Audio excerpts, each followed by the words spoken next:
Welcome to First State Community Bank, where the community is at the heart of everything we do. At FSCB, we're your trusted neighbors, committed to strengthening the connections that make our town thrive. You get more face time with our dedicated team to understand your unique needs and help guide you to financial success. We also provide the latest technology so you can enjoy the convenience without compromising the personalized touch. Experience our hometown advantage with modern conveniences. Visit us at fscb.com. At SEMO Health Network, we strive to provide caring and affordable health care. We provide medical, dental, OB, and behavioral health services to everyone that may need it. For more information, visit our website and let SEMO Health Network take care of you. In farming, the weather always cooperates. The soil is always balanced. Seedlings always flourish. But that's fantasy. This is farming. Seed, bred and tested for your reality.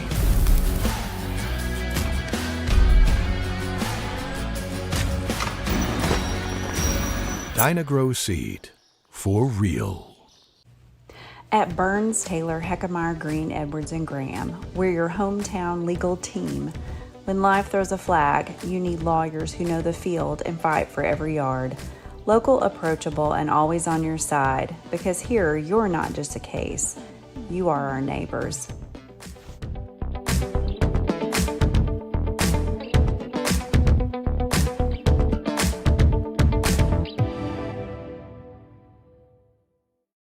Welcome to First State Community Bank, where the community is at the heart of everything we do.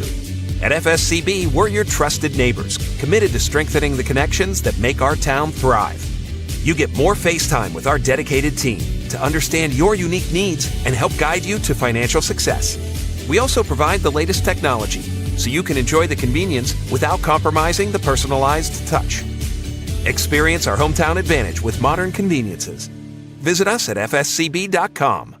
At SEMO Health Network, we strive to provide caring and affordable health care. We provide medical, dental, OB, and behavioral health services to everyone that may need it. For more information, visit our website and let SEMO Health Network take care of you.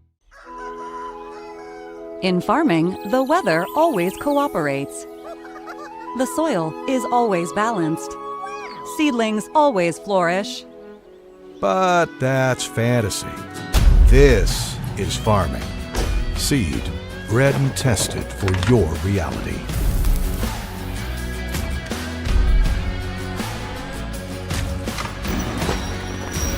Dynagrow Seed, for real.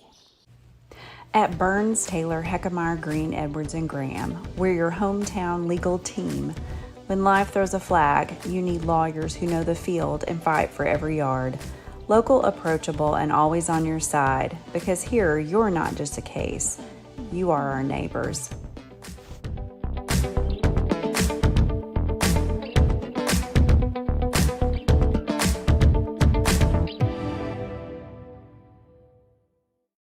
Welcome to First State Community Bank, where the community is at the heart of everything we do.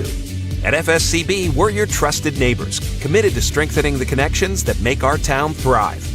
You get more face time with our dedicated team to understand your unique needs and help guide you to financial success. We also provide the latest technology so you can enjoy the convenience without compromising the personalized touch. Experience our hometown advantage with modern conveniences. Visit us at fscb.com. At SEMO Health Network, we strive to provide caring and affordable health care. We provide medical, dental, OB, and behavioral health services to everyone that may need it. For more information, visit our website and let SEMO Health Network take care of you. In farming, the weather always cooperates. The soil is always balanced. Seedlings always flourish. But that's fantasy. This is farming. Seed, bred and tested for your reality.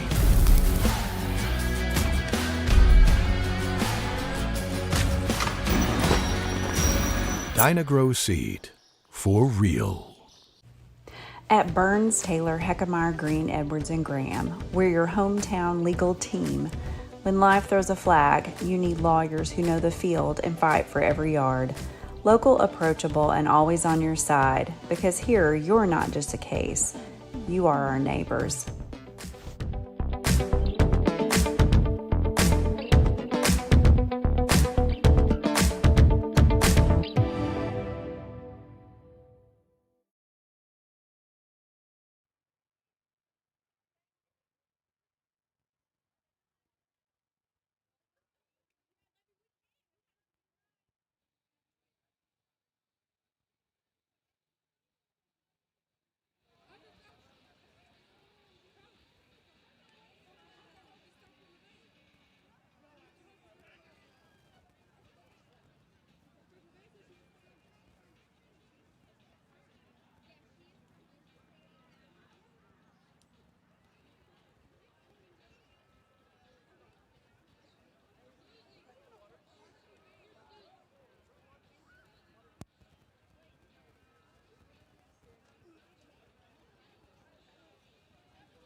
Ladies and gentlemen, please welcome the Sikeston High School Marching Band.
Ladies and gentlemen, at this time we ask that you please stand, remove your hats as we honor America and those who protected with the playing of our national anthem, performed this evening by the Sikeston High School Marching Band.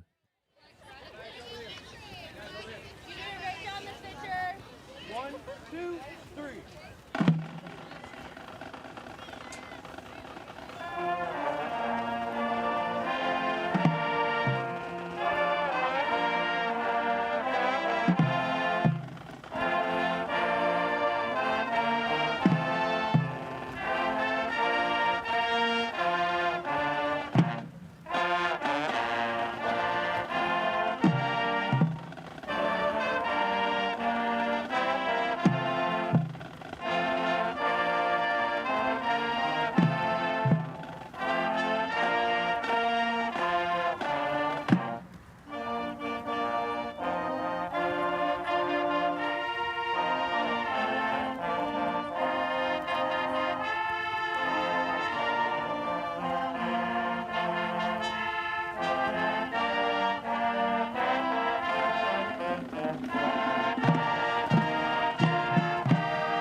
Please remain standing for the playing of our school song, The Red and Black.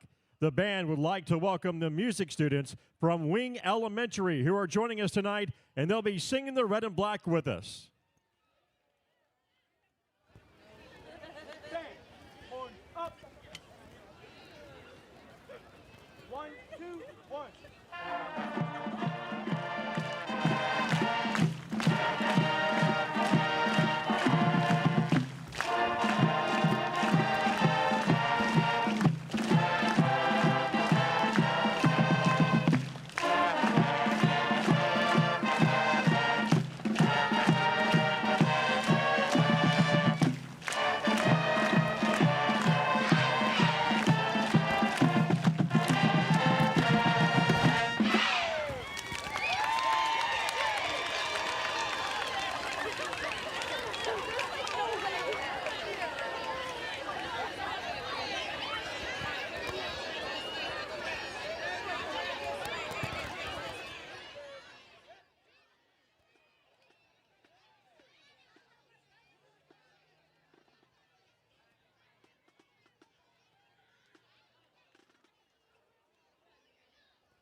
Good evening, and welcome to Friday Night Under the Lights, the Bulldog Nation Network from A-Corp Sports. Our pregame analysis is brought to you by First State Community Bank.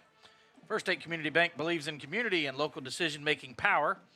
They are your neighbors and Bulldog fans under the Friday Night Lights. With personalized service, their team helps you reach your financial goals.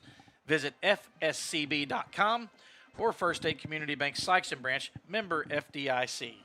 We are coming to you live from Sikeston Public School Stadium, where our Sikeston Bulldogs will play host to the number 10 ranked team in Class 5, Farmington Knights. Alongside my broadcast partner, the president, Matt Tanner, I'm Derek James. And Matt, this is our 4th straight home game, and it'll be our last one for a few weeks. And it'd be kind of nice to get a victory heading into this road stretch. Well, we've had some pretty tough games here recently, and some games that we thought would be winnable. But yes, I agree, Derek. It would be good to get that under our belt and go into the road games. Looking for some victories and maybe get one under our belt while we're out there before we come back, right? And it's not going to be an easy task. You No, got no, no. Farmington coming in; they're state ranked. Oh yeah, for sure. The Farmington Knights are a really good team. They're coming off a lopsided loss at the hands of the Jackson Indians. I think you throw that out. I mean, I'm sure we looked at it to view for the scouting portion, but don't just discard that. You can't look at anybody against Jackson and think, oh my gosh, they got crushed. Right. They must be vulnerable. Yeah, no, Jackson does that to everybody. Yeah, throw that out. Farmington comes in the game. They were ranked 8th. Before they entered the Jackson game, they were ranked 8th in state. After the loss, they dropped them to 10th in the latest poll. The Knights are led by former Jackson head coach Brent Eckley. The Bulldogs are going to have to find a way to keep the Knights offense from putting up big points, especially coming off last week's game against that explosive Crothersville offense. So that tells you all you need to know. Farmington lost by 50 points, and they're stayed in the state poll. Correct. So people know. Oh. People know. That is not a bearing. It shouldn't impact, what the way people will view what kind of team you have because you lost badly to one of the best teams in the entire state. Correct. So correct. But yeah, you did mention Brent Eckley, the former coach. He's the one. I'm not going to say he built the power at Jackson because they were a power before he got there. Carl Gross, had led them to the state championship game 2 different times, and in the 90s. Yep. And he was the longtime coach. They had a little skid. I was going to say, you remember when we were really good, they Yes. were down. We would hammer them pretty good. We beat them 4 straight years. Yep. Which today's fans would think, wow, you beat Jackson 4 straight times. Well, it's been a while. It has. But Sikeston beat them 4 straight. Now, Sikeston was really good during that stretch. Jackson, for them, hit the skids a little bit. Yeah. And then Brent Eckley, who is now coaching at Farmington, took Jackson over and took them eventually to a state championship. Correct. And they got a first place. Then they got a second, too. Second. Yeah. Lost in overtime. Yeah. To like Carl's Junction or somebody. I can't recall. Can't remember either. But yeah, they are. He got them to a different level. Correct. And they've stayed at that different level even after his departure. He's been gone 3 years now, I think. He went to Arkansas. Mm-hmm. I cannot remember the school. Like Harbear. That's what I'm wanting to say. I don't know. That's like Harbor Bearing. I don't know. I just know it was in northwest Arkansas. Yeah. Yeah. On the other side of the state over there, and whatever reason wanted to come back to Missouri, and he ended up here at another CMO conference team. Yeah, I don't at think he had Farmington. the success that he anticipated he would have. That I know nothing. That's just my prognostication, right? How about that? So, it's interesting. I really don't know a ton about Farmington other than I've seen their scores. Mm-hmm. And their scores are impressive. I mean, they're 3-1. We mentioned 56-7 last week against Jackson. So, but they beat North County 49-16. They beat St. Clair 60-27. They beat Poplar Bluff 49-19. What does that mean? You don't really know at this time. It's still early in the season. But I'm curious what kind of offense they'll run. They've run option for years, triple option. The old school throwback, which I actually personally love, old school throwback football. If you recall back in the time when we were really good, they ran an up tempo like we do. And they did. Yes. They did. And that was I don't recall that coach's name, but they ran. I was thinking Tebow was his name. Mike Tebow. Tim? Mike Tebow. And spelled differently. But I bet, I'm just going to guess, Eckley has opened this thing up like he did at Jackson. Yeah, I bet. That's probably the offense he knows and what he Right. thinks can win. I just make a comment. I see Coach May again on the golf cart. He'll be on the south end of the end zone. Sure, he will be headseted up. On the headset. Yeah. Calling what he sees down in the end zone. Oh, yeah. Last week, Sikeston lost to Crothersville 70-42. Absolute shootout, 3-hour game. Took forever. Correct. You look at one side of it, Sikeston's offense looked pretty good. You look at the other side, and the defense was not so good. So in that game, Pierce Baker broke his own school record with 419 passing yards. He had 3 touchdowns. He was 26 of 41 passing. And his previous record, I think, was 411 yards, which he set last year. Yep. And that broke a long-time school record. Well, I say that. I think it broke Luke Gadberry's record. So all these passing records have been falling just recent the last 2 or 3 years. And Pierce now has the top 2 single-game passing marks, and the most recently being 419 yards. In that game, Keon Atkins, 8 catches, 127 yards.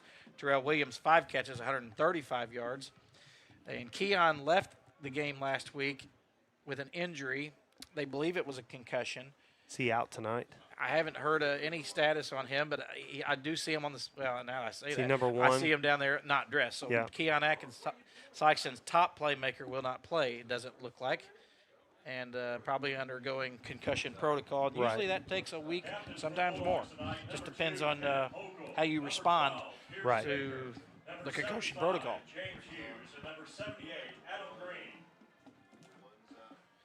Big blow, though, to Sikeston's offense, losing him. He's for sure definitely their top playmaker.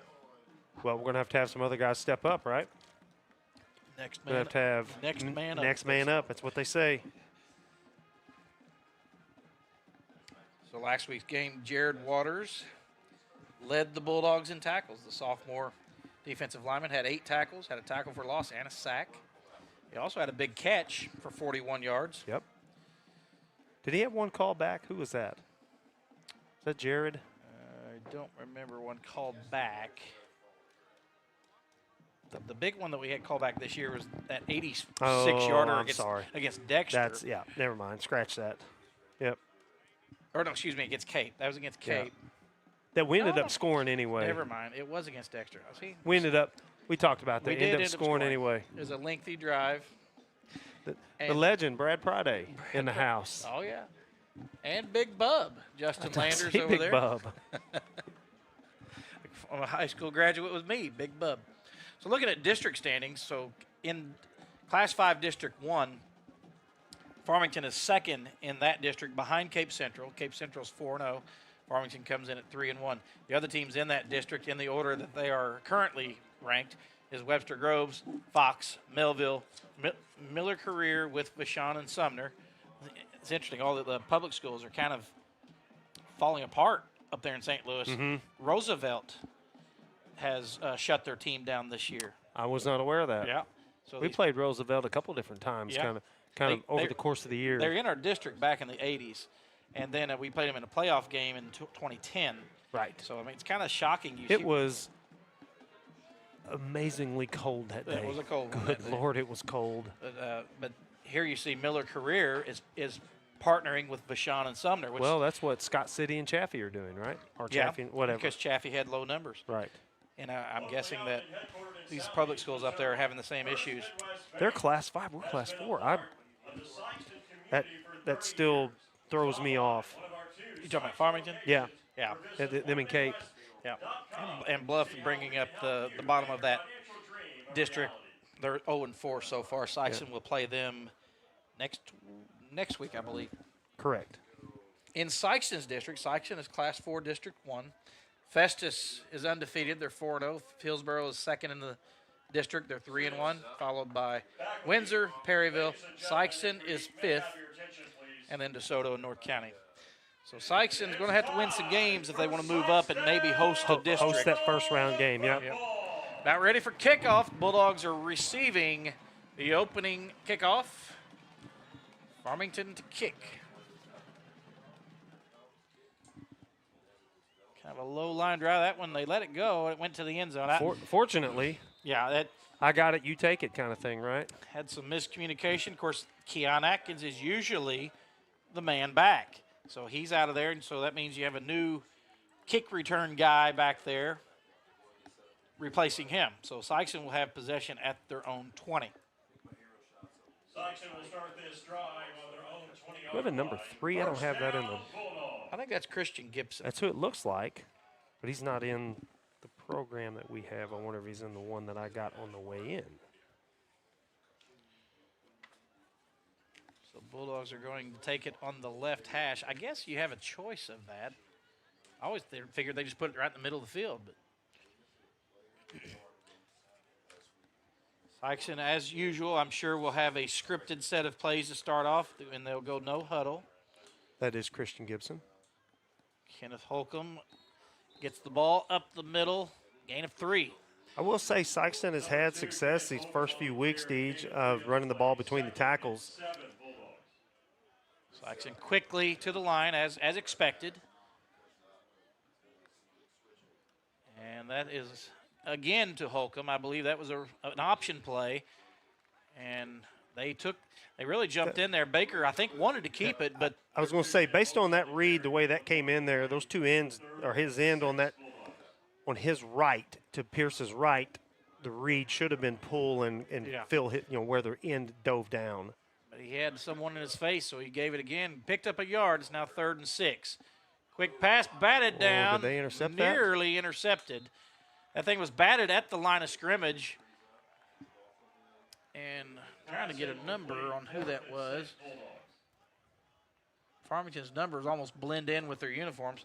Number 4, Josh McCarthy, possibly with that ball batted down. And Sikeston quickly goes 3 and out, forced to punt. We burned exactly 50 seconds. That's the good and the bad with that up-tempo offense, right?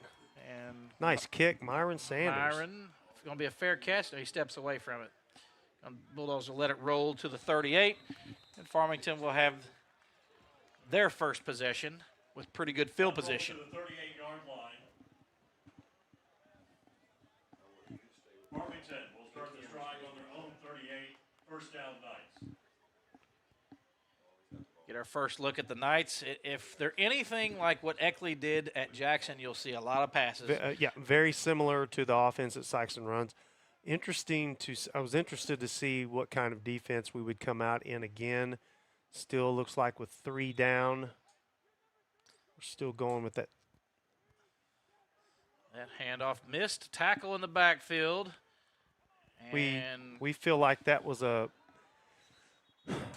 key stat that we just looked at before the game. We had 34 missed tackles, and just right there, if we're able to make that play, then all of a sudden, they're behind the chains or behind the sticks, and it's 2nd and 14 or whatever. But now it's going to be 2nd and 7 or whatever. It just personal foul. Well, sorry, it's going to be first down now.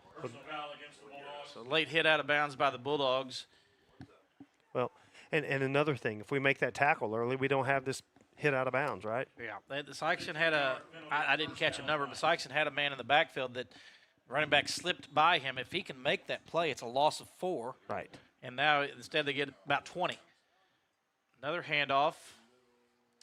Trying to get a number. I think Sam McGill one of the tacklers there. That's right. Jared Waters. Number 5, Coy Fripp. Fripp, F-R-I-P-P. The ball carrier on that play. The quarterback for Farmington, number 10, Tatum Tinsley. So a gain of 5 on that play. Kind of a pistol or extended shotgun. Quarterback keeps. Jared Waters with a nice tackle. Tackle for no gain. Still say we're tackling a little high. Grabbing him around the numbers. Jared's a strong young man. He's as strong as we've got pound for pound. Fortunately, he was able to do that. But him and Wesley Patterson, who's not as big as Jared in terms of stature, but they say Wesley's a super strong defensive tackle there for the Bulldogs. Missed the sack. He's going to take off and run and got about a yard, maybe. I would say, knowing Eckley and where they are in this field position, I think they go for this. Yeah, they don't even look like they're not. The punt team's not even looking to come out there. 4th and 4. You think they try to get us to jump? I'd say there's a distinct possibility of that. Yeah. And then if that doesn't happen, then they'll snap it. They didn't do that. They're just going to run option. Late pitch, and it's a fumble. Had a good recovered by the Knights. But good job, defense. That is a turnover on downs. That was number 20, Hudson Buchanan, that recovered that fumble. It's a nice play design, but just a bad pitch. He was way too far into the line of scrimmage when he pitched that. I get what he was trying to do, trying to make a play. Yeah, a video game pitch. Well, it was, and he knew he wasn't going to get the first down, but I get what he was trying to do, but that was dangerous. Very much so. And that ball bounces one way, then Sikeston can scoop and score. And a penalty before the snap. It's going to be against the Dogs. That's another thing. We got to clean that up. I think. Wait a minute. They waved Another the flag off. Not sure they had Christian Gibson come out of the game. Maybe he didn't have his mouthpiece. I don't know, but they usually wouldn't wave the flag off if he didn't had an equipment infraction. Right. That's really odd. Yeah, it was weird how that worked out. Quick pass to Will Lape, and he fumbled. Oh, he got it back, I think. Whew. Goodness. Will was trying to make a defender miss and lost the football. Got to carry that with you when you go. He ended up getting 3 yards out of it. He had about 5 before the fumble. Looks like they're playing a little soft, I would say, zone, and they're going to give us some of those underneath throws. And if that's the case, that may be there for a while. Here's an option. Pierce keeps it. Boy, Pierce. Pretty nice fake there. Tackled from behind, just a little bit short. Going to be 3rd and 1 now.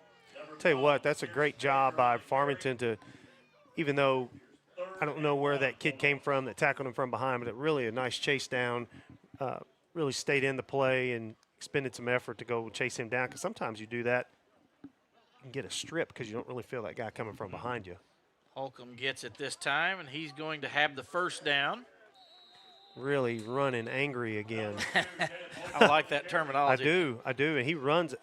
As long as he's got his wind, he can run angry. You could see he drug somebody with him and had him around the waist, and he was still able to get another yard or two and finish the run, as they say, right? Finish the run.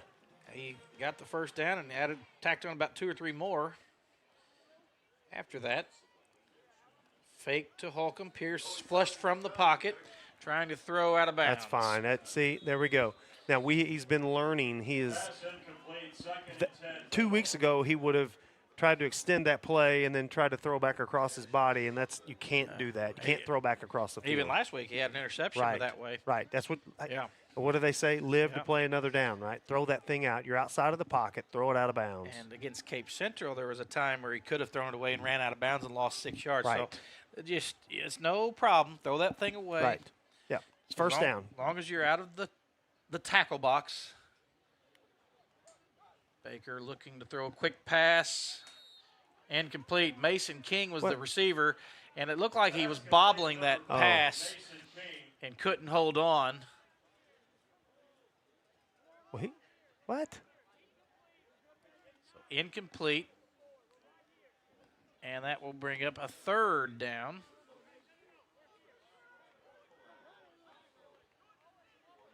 There's some confusion here. Was it complete or not? It was not complete.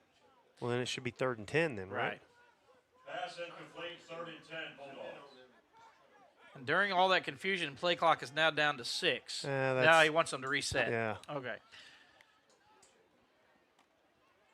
Pierce is going to take another sack, and this time a loss of about 12, and that will bring up 4th down. Here's your replay, Matt. They brought the house and overwhelmed Sikeston's offensive line. I was going to say, Mason was open underneath early. Yeah. And I'm sure that might have been his 3rd read in the progression, but once they got in his face, there was no more progression. Yeah, it just completely overwhelmed there, and the offensive line was outnumbered. I was going to say, it just had more hats than we did at that time. Kenneth tried to pick up one in the backfield, and he did, but there were still 2 more coming. There were still more than he could pick up. Sanders with the punt angles it out of bounds, and that's not going to be very far. So that punt will only net, let's see, not much. Why did they do that? Why did they go way back and then mark it? About a 10-yard punt. I don't really know. I guess I'm sure that's they all do it. Yeah. So they're trained to do that. Right. I guess where they're standing is where they're blowing the whistle, and hey, this is where I saw it go back, and they walk back. I see. But not much on that punt. They're trying to punt it out of bounds away from the return men, and the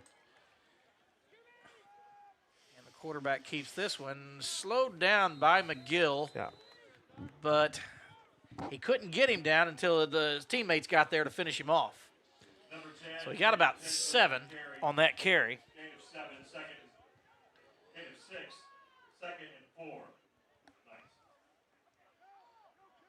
Here comes Fripp around the outside. plenty of room and gets pulled out of bounds. And the Knights get a first down.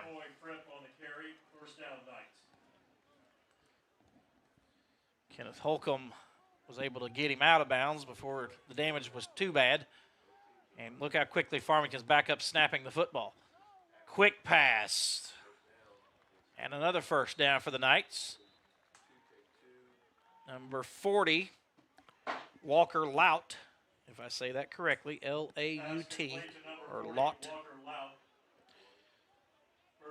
Tatum Tinsley looks pretty comfortable back there in I would say his first year with Eckley's offense. Yeah, we haven't got much pressure on him right now. I mean, he's getting rid of it pretty quick.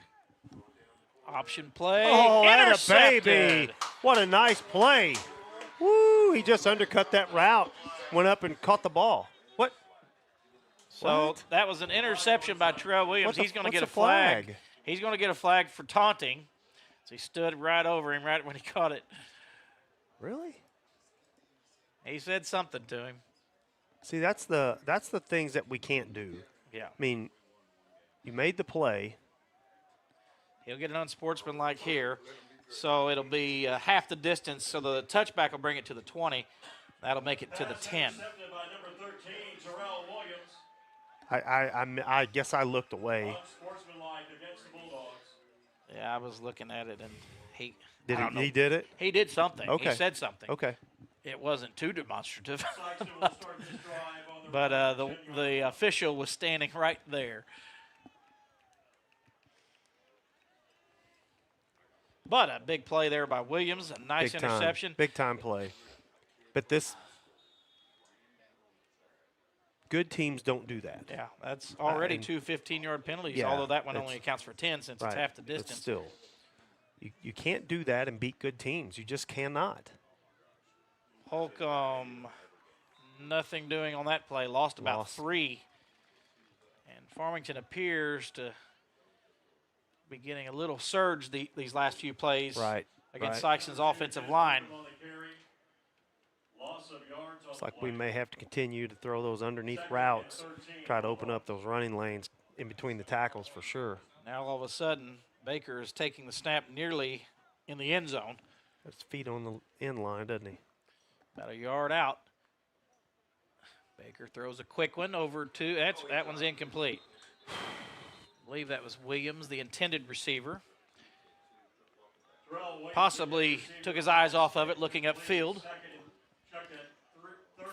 And that's now third down for the Bulldogs. They are quickly really shooting themselves in the foot, Matt, with some of these, first of all, the penalties and then drop passes. Right. And he had a fumble on a completed pass earlier. Things, as you said, things you can't do if you're going to beat somebody that's good. Baker looking downfield. That one's also incomplete. Intended for Williams. Sikeston's going to be forced to punt. So a big turnover, a big interception, and just that drive lasted just about 20 seconds. Yeah, 20 seconds on the play clock, or excuse me, on the game clock. They are, now you got Myron in his own end zone. He snapped this thing too high, and all of a sudden it's 2-0. Got to get a good snap. It is high, but Myron catches it, gets it off. Wasn't able to get much into it, okay, good. But he got it out of there, and it's going to be down to about the 28-yard line. Pretty good job by Myron to take a high snap and just get it out of there. It was, because he had a defender bearing down on him too, just to get that thing away.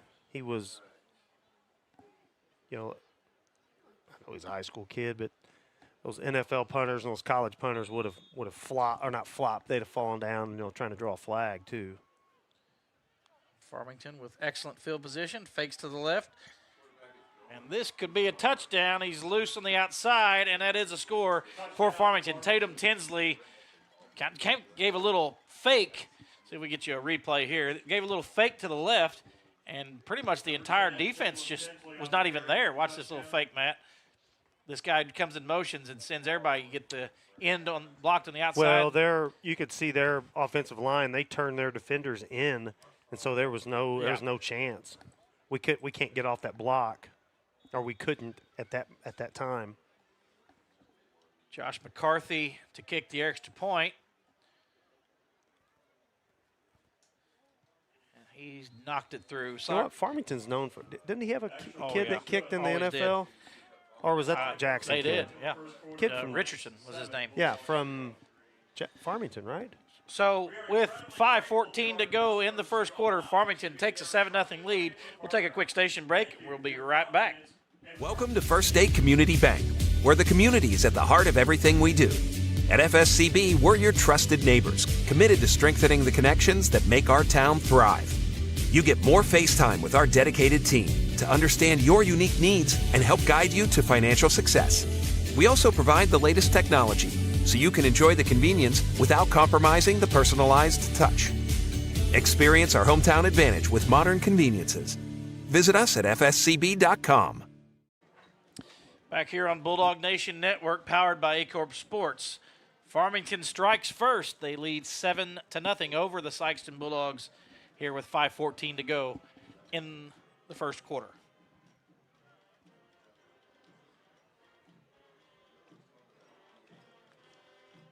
Knights with an interesting kickoff alignment.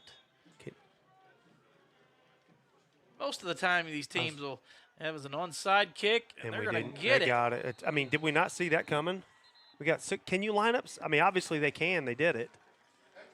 We looked like we had no idea that's what they were going to do. There you go. Watch this. I mean, there's 6 guys over there. 6 and make it 7 with another guy right behind him. So I think, that was not even close. They had a. We had it was nobody a perfect. that, It was we a perfect like kick. we looked like we didn't know what to do. It was a perfect kick. The thing took the perfect hop and went the allotted 10 yards, the required 10 yards. And the first Farmington guy jumped up to try to catch it. He missed it, but they had so many people there, they were going to get it. Yeah, yeah. I'm not sure.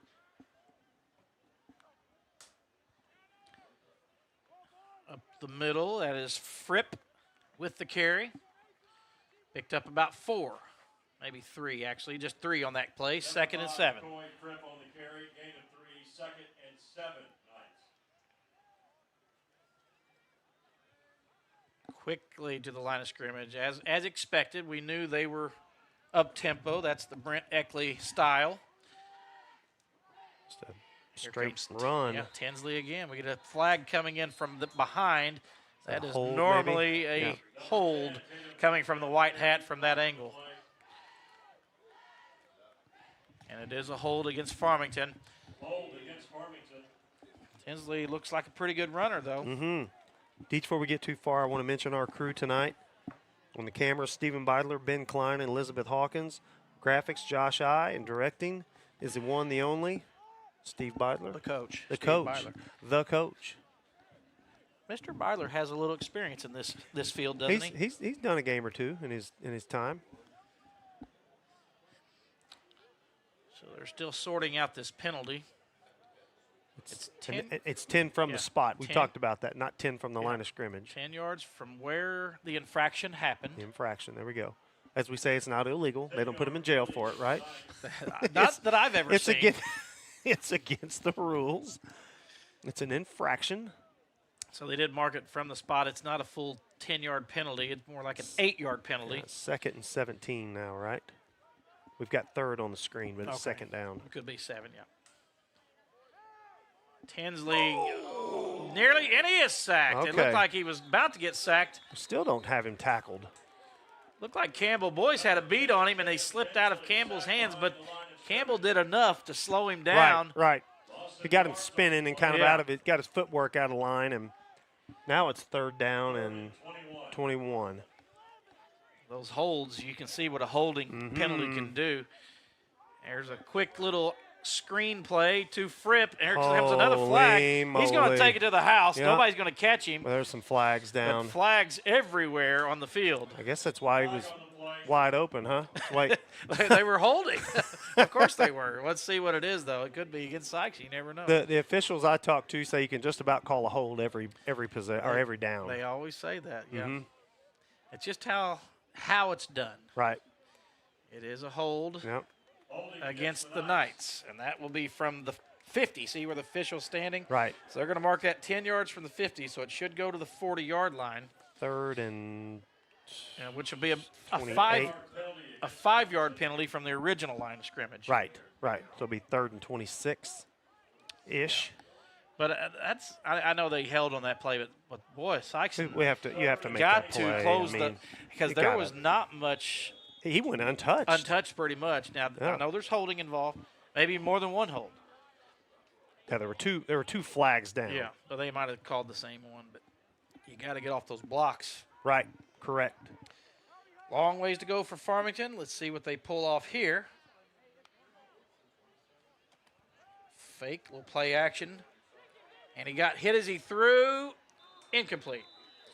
Had a nice, clean shot on him. I mean, again, it wasn't nothing egregious, nothing bad. It was a nice, clean hit. Jared Waters was in there.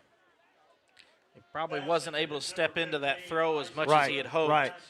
Campbell Boyce looked like he was in there as well, putting pressure on him. Again, we're talking about 2 sophomores, right? We've got lots of sophomores out there. This is a very a quick punt? Yeah, a little pooch punt. We don't have anybody back. Oh, man. What a great Farmington roll. Wow. I'm surprised Sikeston didn't have anybody back. I know they were lined up to go for it, but it's 3rd and 30 or so. Right. 4th and 30. Or 4th and 30. It's not CFL. Yeah.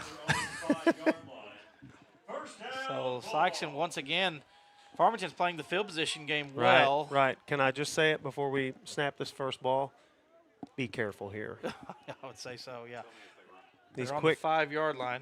These quick passes, somebody steps in front of one, they're going to the house easily. That's play clock. So let's see here. So Baker from the end zone has to pump once, completes the pass, gets a little space. Picks up about 5 or 6 maybe. I believe that was Terrell Williams on the catch. Still got 4th and 27 on the board. Yeah, he's working on it. 2nd and 6. 2nd and 4 probably. I mean, yeah. Little option play. Baker keeps it, and he's going to be just maybe a couple yards there. Looks like he's going to slip through and just couldn't break that tackle. We really need a first down here just to get the mojo going, right? If for no other reason, flip the field back a little bit. Correct. Because they're just playing from the back of their own end zone. It's like a hockey game when they got the puck in your end the whole time. Yeah. 3rd and 3 now. Got trips on this side. Going back the other way with Holcomb and just nothing there. Sikeston's not able to create much room for Holcomb, and they're just going to have to punt again. It's 4th and 3.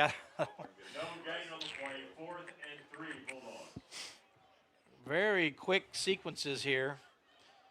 And once again, Sikeston's defense will be on the field. And this also leads to other problems when your defense is on the field nonstop. Right, they're gassed. Right. It goes back to that pooch punt. I'm surprised Sikeston didn't have anybody there to receive that. Right. Or at least a little deeper to. At least not let it roll all the way to the 5. There's Sanders to punt. Good snap this time. Gets a little bit more into that one.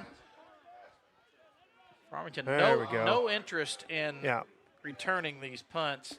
It's going to be down at the 46.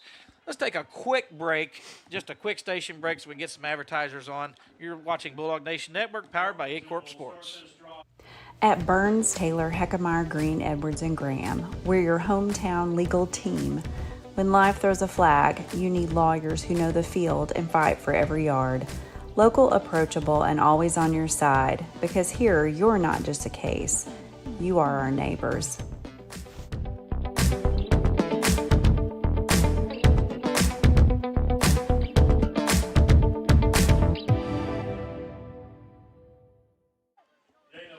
Back here at Sikeston Public Schools Stadium, Coy Fripp with the ball carrier that time, got 1 yard. Pretty good play by the Bulldog defense. Sikeston almost jumped. Ooh. It was close. So this is not like the NFL or college. You can't break the line of scrimmage and get back, right? Yeah, in those leagues, you can get back. Here, if you break it, you get the penalty. Wide open, but overthrown. Somehow, Corbin Phillips over there, number 7, got behind the defense Yeah, and was wide open. That's Kenneth Holcomb. He looked like he had his head in the backfield, not paying attention to his. He went for the play fake, you say. His responsibility out. Looked like it froze him. Nearly, if you watch, nearly every snap is a play action, an option, a play fake. Lot of Misdirection. moving misdirection, right. 3rd and 9, option keeper. Tinsley is going to be short. Oh, they're going for this. There's no 4th question. and 1. He got about 8 on that run. How about the surge that he got on that run? He's 6 yards up the field before we get a hat on him. So 4th and 1. Very quickly to the line of scrimmage. Fripp hit immediately and looks like he may have fallen forward. Yeah, the side judges got him marked for a first down. Yeah, got a yard and a half. He only needed a yard. This could be the last play of the first quarter here, Deej. We got under 30 seconds now. Who knows? Well, they may run 3 more plays. Who knows? They could. They are quick to the line of scrimmage. Tinsley again. Just a direct keeper looked like there. I wish they had his size. He's a pretty stout-looking fella. Mm-hmm. He got about 5 on that play. Does he play basketball too? I don't recall that name. Recall that name. No. Good-looking kid. Yeah. 3 seconds, 2 seconds. Do they want to snap it? Mm-mm. They got the play off, but there is a flag. And in their hurry, they must have moved. They must have had that flag. Yeah. They could have let the game clock run out. They literally snapped it right when it hit 0. Right. I didn't think they were going to let them get the play off, but they did. They called a legal shift. Yep. So I think they're in such a hurry just to get that play off. Yeah. It cost them 5 yards with that penalty. Right. So now we'll go to break. Deej. I imagine so. Well, unless they make do they have play. to? Oh, they may have to run that play again. I wouldn't think. 5-yard penalty. Timeout. So one dead ball play here. I hear yelling quarter. Somebody's yelling quarter in my headset. Well, there's a lot of. I wouldn't think you'd have to run a play at the end of a quarter. I get it at the end of the game. I wouldn't think so either. Yeah, there we go. Now they're calling it. I don't think they're going to call it. That was interesting. I wouldn't think you would have to. That only like typically a defensive penalty. Yeah, end of the half, end of the game. Right. But right. Anyway, so that takes us to the end of the first quarter. Farmington ahead, 7-0. You're watching Bulldog Nation Network, powered by A-Corp Sports. In farming, the weather always cooperates. The soil is always balanced. Seedlings always flourish. But that's fantasy. This is farming. Seed, bred and tested for your reality.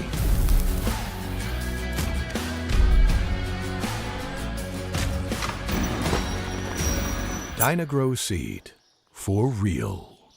At SEMO Health Network, we strive to provide caring and affordable health care. We provide medical, dental, OB, and behavioral health services to everyone that may need it. For more information, visit our website and let SEMO Health Network take care of you. Back here at Sikeston Public Schools Stadium, Farmington Knights ahead of the Bulldogs, 7-0 here at the start of the second quarter. When are we going to name the stadium after you? After me? Mm-hmm. I don't know. Should we start that rumor? Should we put that petition out, Deej? That'd be kind of weird for me. Maybe when I'm gone, you can. No, you got to do it while you're alive, man. I know we're just joking around, but I think we need to recognize people while they are alive. I truly do. I truly mean that. And I know we did for Coach Hollifield, just like Mr. Depro. We should have done more to and I'm not saying we didn't, but we should have done more to recognize him while he was here. Yeah. He did so much for our school district. Yeah, Sikeston Public Schools Stadium doesn't really roll off the tongue, does it? No. Here comes Tinsley rolling to his left. He's out all day. Yeah, had plenty of time, and he found one of his receivers wide open for a first down. He just sat underneath that zone and waited. Trying to get a number for you. I cannot see. 40. Number 40, Walker Lout. Got about 20 on that play. Teach, we were talking about this at the break or before the game, actually. The all-time series, Farmington leads the series 24-23, or excuse me, the series is 24-23 and 1 in Farmington's favor, and they have won 9 in a row against the Bulldogs. Tinsley again, this time plowing ahead for another first down. We talk about these series records. David Jenkins helped us put these together. And, Farmington now leads the series. Sikeston has not played Farmington as a traditional rival until maybe 25 years ago. Right. Oh, a little miscommunication that time. And that led to no gain on that play. But Sikeston's traditional rivals, of course, are Dexter, Cape, Charleston, Bluff, Jackson, who mattered since they formed the school in the early 80s. And really that's the main teams that Sikeston has played. Kennett off and on over the years. Right. Farmington was not a regular opponent. Sikeston had maybe played them 10 times ever until about 2000. Pressure. That's nice pressure. He gets away from it and nearly gets a touchdown, but we have a late flag, so let's see what that is. It's in a holding area, or maybe a legal man down. No, maybe. Might be a legal man. It is a legal man. Yeah. Matthew Tanner, the president, with the call. I just was trying to look where the flag was, and I saw an offensive lineman there. So that's loss of down, too, correct? Yes. Yeah, that'd be a 5-yard penalty and a loss of down. And a loss of down, so it'll be 5-yard penalty. 3rd and 9 now? So it should be 3rd down, yes. Is that right? Yeah, it should be. It's not a free play. Or was that first down? No, because the previous play they tackled him for no gain on the botched play. It's not going to matter because he's wide open for a touchdown on that. So that's a moot point. Touchdown Knights. I think it was Lout again with that catch. Yeah, number 40, Walker Lout with that catch. I'm confused, though, that they weren't going to change that down marker. That should have been third down. Yeah, and that it doesn't matter. Unless there's a high school rule I'm not aware of. Yeah, you're right. It's a moot point. It doesn't matter. They scored anyway. But I do think that's the correct call, that it's loss of down on an eligible well, it's like man downfield. I mean, just a free play, except you lose 5 yards.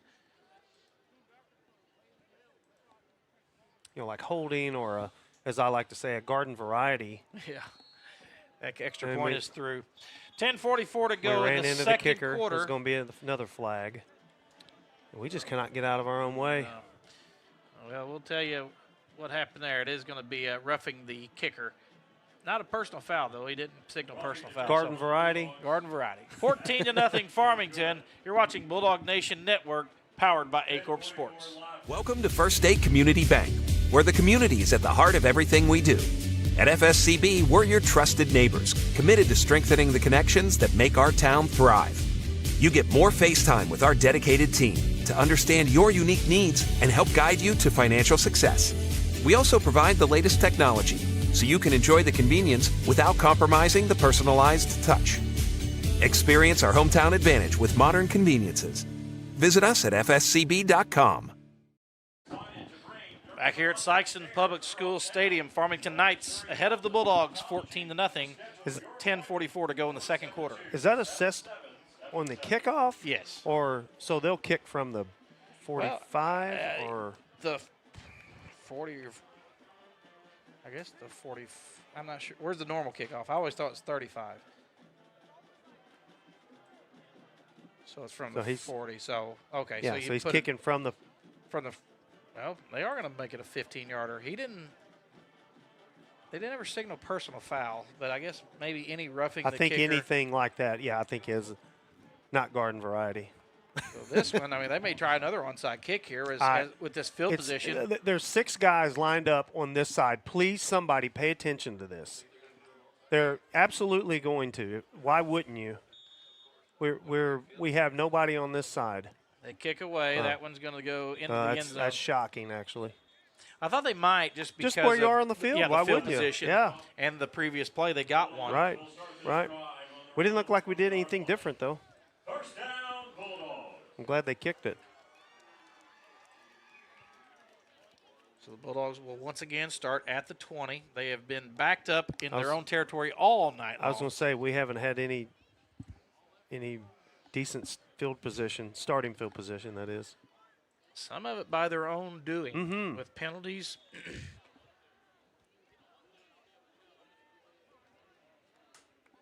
Terrell Williams gets that on the fly sweep, tries to get outside, and a late flag comes in. I'm going to guess, again, holding from the white hat. It's going to back us up. Be first and 20 from the 10. And face mask. Face mask against Sikeston, it looks like. So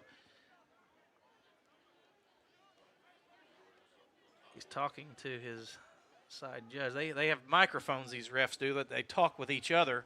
Aha. That's an interesting. You don't see many many offensive face masks. Offensive face masks? He pointed Sikeston's direction.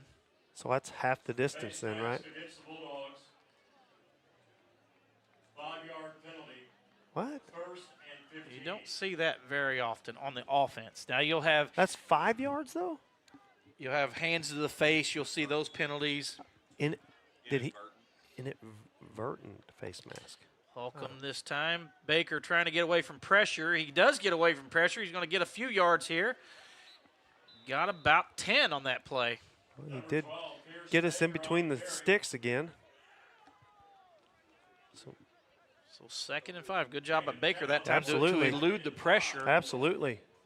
When they're rushing from the side like that, that middle was open. Sikeston quickly. Low snap. Baker gets rid of it. Finds Williams on an out route, and he's got a first down.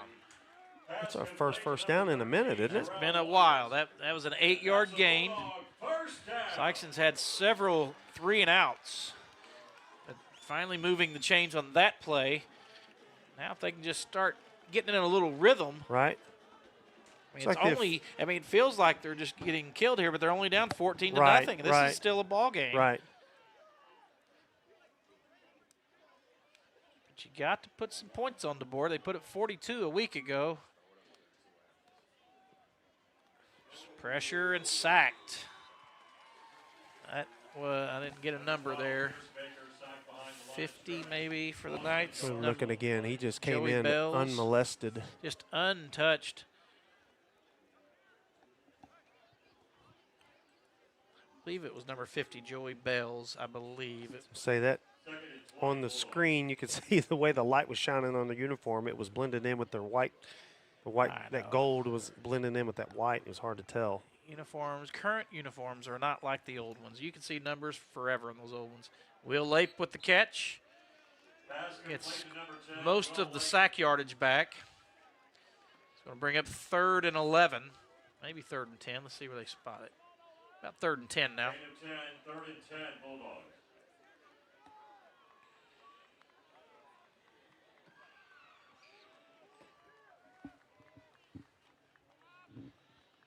Sikeston taking a little more time on this play.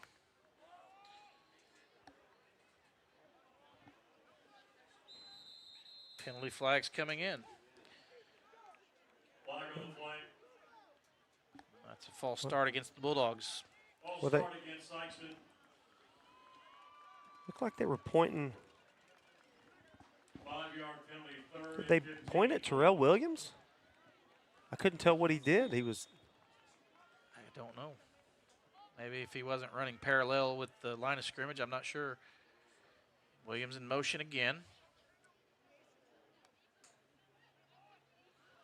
Baker hit, nope, incomplete. Nice play. Nice play there. That time by number 5, Coy Fripp, knocking that ball away. Even if Williams had caught it, no, he probably wouldn't have gotten too much, but have been more like a 5 or 6 yard gain. Right. End of the first quarter, Jackson over Bluff, 35-0. Not too surprising.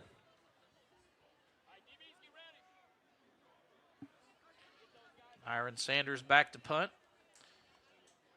Gets it away, but he had pressure and he had to get rid of it quickly. Gets a Bulldog bounce and then goes out of bounds right about the 48 or 49 yard line. Locally owned and headquartered in Southeast Missouri, First Midwest Bank has been a part of the Sikeston community for 30 years. Stop by one of our 2 locations or visit So the Bulldogs defense back on the field. And Farmington once again with excellent field position. It's getting to that point, Matt, where Sikeston's going to have to get off the field and hold them, or they're going to have some trouble with the way the offense has gone this game. That run up the middle. Coy Fripp again. Coy Fripp on the carry. First down, Knights. Gain of about 14 on that play. Very quickly, another snap. This time, Tinsley keeps it, gets away from the first tackler. About 4 missed tackles there. It's not going to work. Yeah, you mentioned last week that we have statistics here, and the coaches sent their stats in to A-Corp, and 34 missed tackles against Crothersville. 34. Yeah. And with that kind of stat, you can see how they hung 70 points on the board. That was a nice tackle there.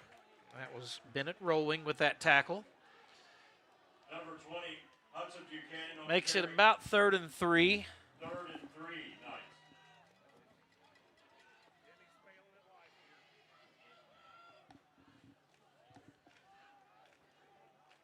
Right now, Farmington's having their way with us, kind of gashing us for 6 to 8 yards about every play. Here comes Fripp up the middle. He's got a lot of room. And he's going to and go. He's going to go. He's into the end zone.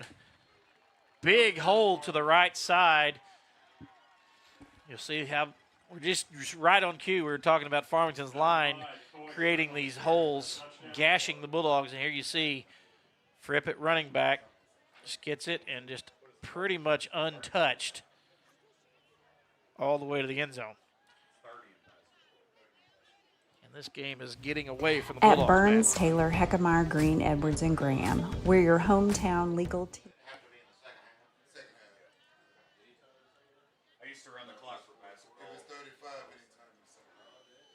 anytime. Extra point is up and easily good. He's kicking it all the way down to the track. Man, that's again, we talk about it, not that they necessarily need it tonight, but that's a weapon in high school, I will tell you.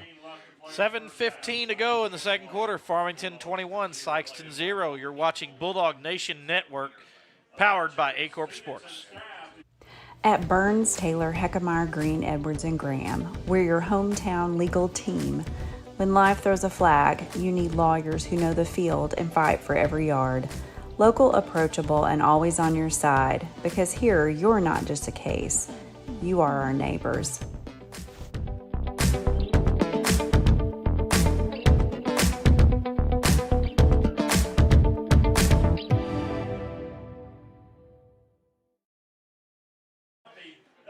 And we're back here at Sikeston. Farmington with a 21-0 lead.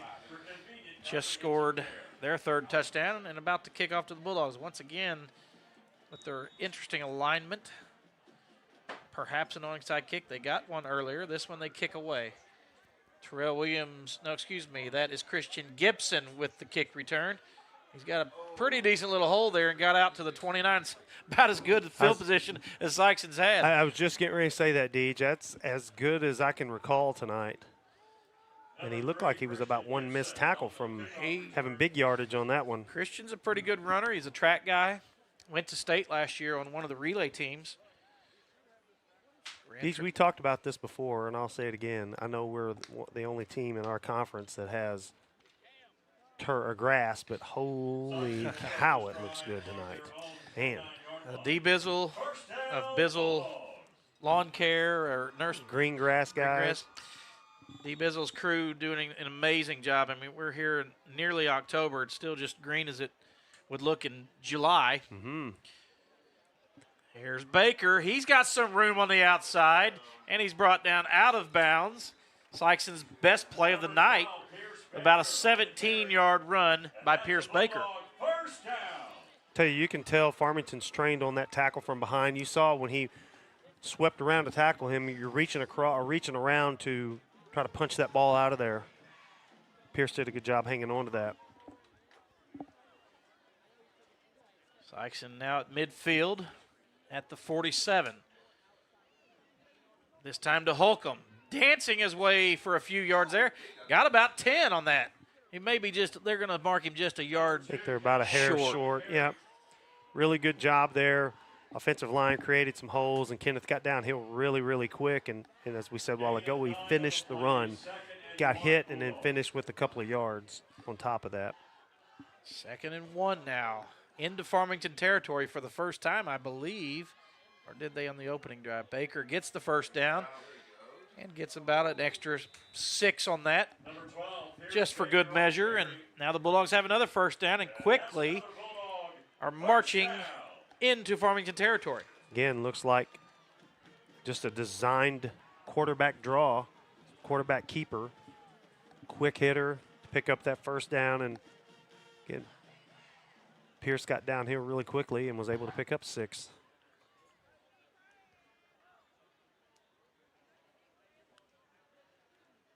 Holcomb again, just hammers ahead. Lowered his head that time. He just got all he could and picked up about 3.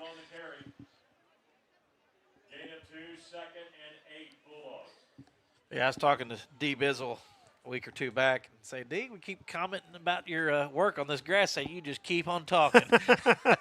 So it's free advertising. Right. He does a great job. I know he's worked hard at it. I can tell you that. He was out here one night at 11 o'clock at night in the thunder and lightning. He said, it's time to shut down. I was going to say, I came back out one night, and he was out here after game. So Sikeston's going to take time out with 5:42 to go here in the second quarter. You're watching Bulldog Nation Network, powered by A-Corp Sports. In farming, the weather always cooperates. The soil is always balanced. Seedlings always flourish. But that's fantasy. This is farming. Seed, bred and tested for your reality.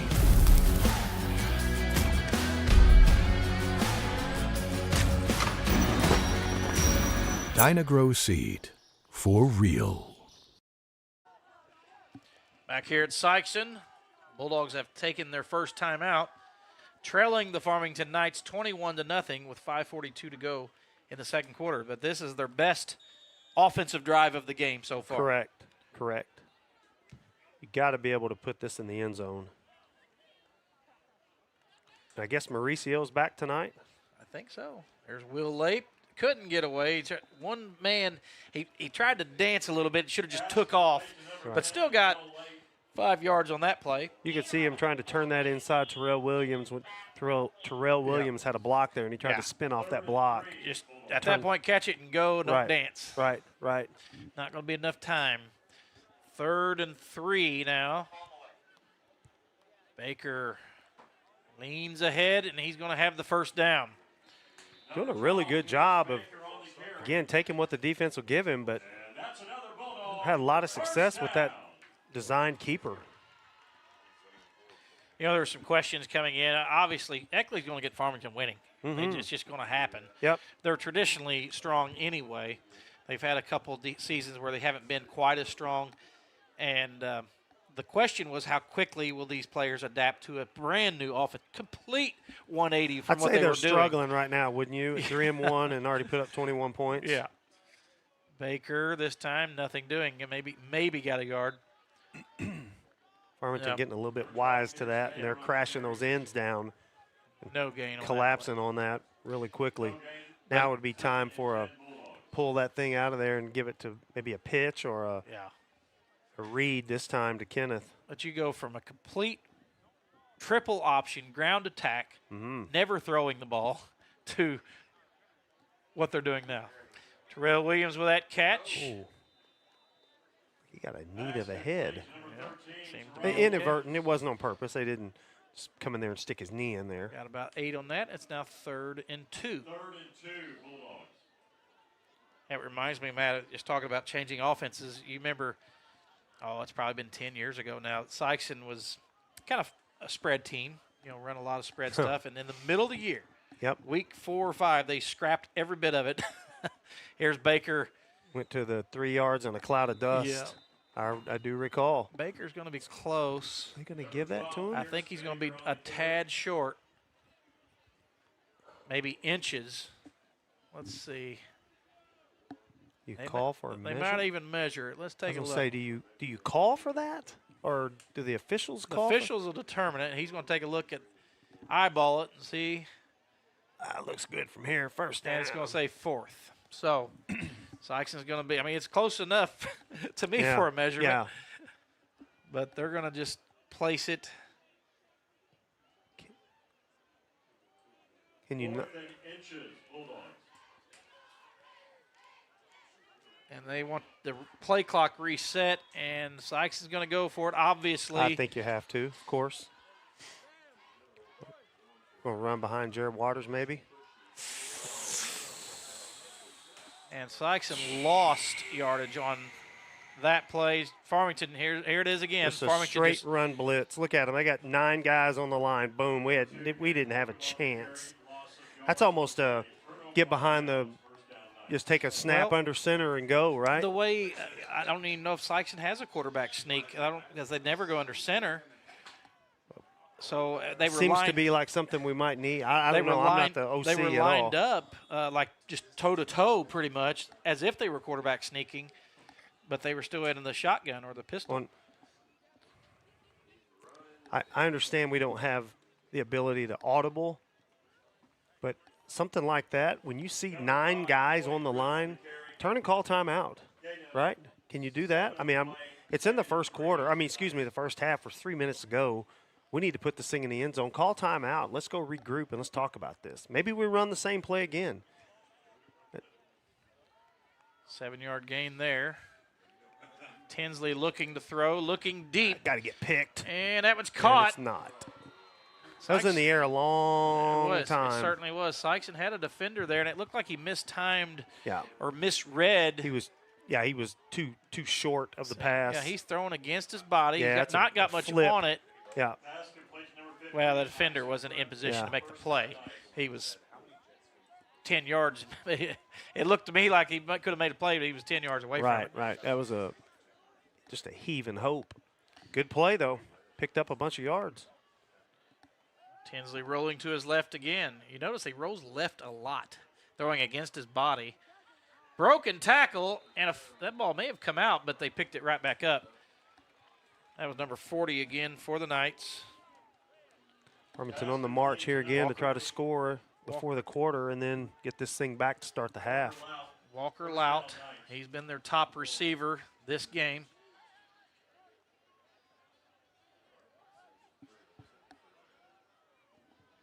Two minutes to go.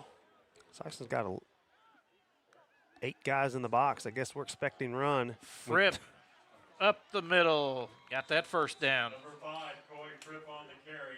First down, Knights. And all of a sudden, Sikeston, which was threatening to score. They're going to get a penalty. We're not. Yep. We went off the field. Sikeston was threatening to score. Now Farmington is threatening to score very quickly. Sikeston got caught trying to sub out. I don't think there is a that'd be called. That's a 5-yard penalty. Ineligible participation, I think, is the official. Yeah, I think that's what they call it. But college has a rule. Well, if they sub, but if they don't sub, Yeah. I mean, if you try to sub, you better get on and off the field. But he was not able to get off. I could see that coming quickly. And I don't know if they did. Yeah, but I don't think they did. That one goes to Fripp again. He's just bouncing off people. 1, Sikeston's 2. got some more missed tackles, Matt. Number 5, Coy Fripp on the carry. First down, Knights.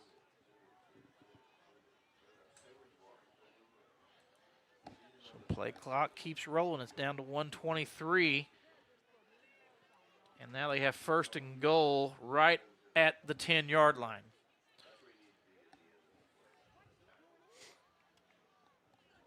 This one is about to get out of hand unless the Bulldogs can come up with a stop here. We're offsides. Flag on the play. And that is offsides against Sikeston. That'll make it a little closer. First and goal at the 5 now. First and goal at the 5, Knights.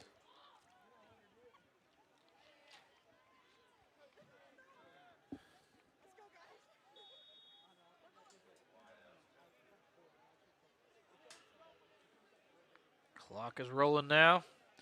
Fripp easily gets into the end zone. Huge hole created by the Farmington offensive line.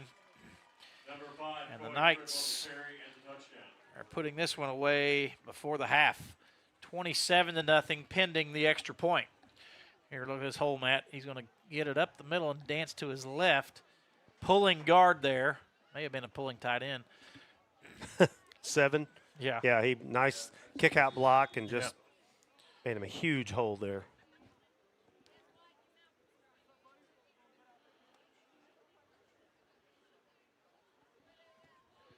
Another booming kick is good. 56 seconds left in the half. Farmington up 28-0. You're watching Bulldog Nation Network, powered by A-Corp Sports. At SEMO Health Network, we strive to provide caring and affordable health care. We provide medical, dental, OB, and behavioral health services to everyone that may need it. For more information, visit our website and let SEMO Health Network take care of you. Welcome to First State Community Bank, where the community is at the heart of everything we do. At FSCB, we're your trusted neighbors, committed to strengthening the connections that make our town thrive. You get more face time with our dedicated team to understand your unique needs and help guide you to financial success. We also provide the latest technology so you can enjoy the convenience without compromising the personalized touch. Experience our hometown advantage with modern conveniences. Visit us at fscb.com. Back here at Sikeston, Farmington with a 28-0 lead with 56 seconds to go in the first half. About ready to kick to the Bulldogs. I'd watch an onside. Eckley, I called it. They do a little I was going to say, pooch. We have kick. to get on that. There are times before we have our guys just kind of stand there and watch it. And that's a live ball because it did go 10 yards. Bennett Rolling was able to recognize that and dove on it. That wasn't technically an onside kick. I think they didn't want to kick away. I mean, they've been kicking the end zone. I'm surprised they didn't just kick it away. But right. Well, it's not an onside kick. They're trying to catch you by surprise where your kids don't know to go jump on the ball. Sikeston with pretty good field position now. High pass caught by Terrell Williams. One guy to miss. Makes one guy miss, and he's out of bounds into Farmington territory. That's kind of the danger of even doing that little squibber, that squib kick. And now one play, Sikeston's quickly into Farmington territory. Here you see the play. Terrell Williams with a little drag route. Just had to go up and get it, but he had his man beat by so much it didn't matter. Made a nice move there to beat the Farmington defender. Bulldogs have 1st and 10 at the 38.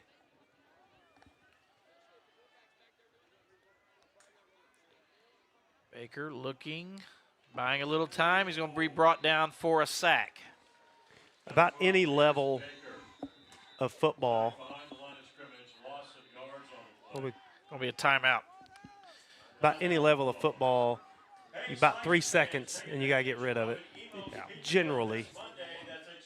Yeah, if they bring any pressure, for sure. Right.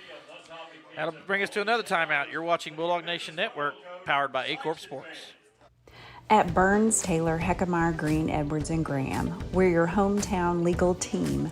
When life throws a flag, you need lawyers who know the field and fight for every yard. Local, approachable, and always on your side, because here you're not just a case, you are our neighbors.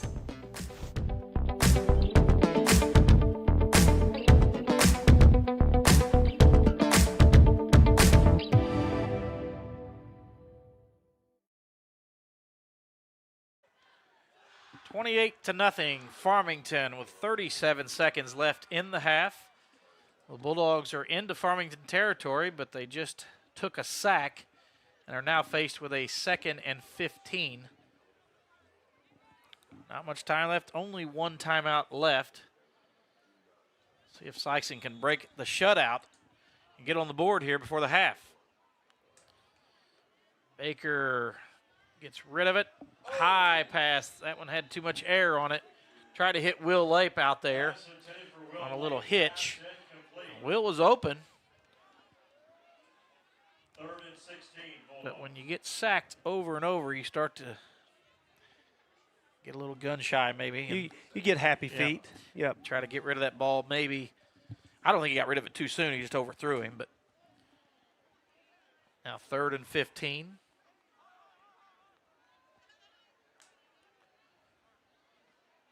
Over the middle to Williams. That play has worked a couple of times, and he got about 5 on that. They're willing to give us that play. I think Farmington may call a timeout and make us punt it. Otherwise, I think I just let this thing. What are we doing? Sikeston probably just going to run a play here and see if they can get it. It's 4th down. Why? No, don't run a play. Why? Who called timeout? Sikeston's going to call time, it looks like, and try to get go to the. Trying to get us a heave to the end zone maybe with 10 seconds to go. That'll give us another break. You're watching Bulldog Nation Network, powered by A-Corp Sports. In farming, the weather always cooperates. The soil is always balanced. Seedlings always flourish. But that's fantasy. This is farming.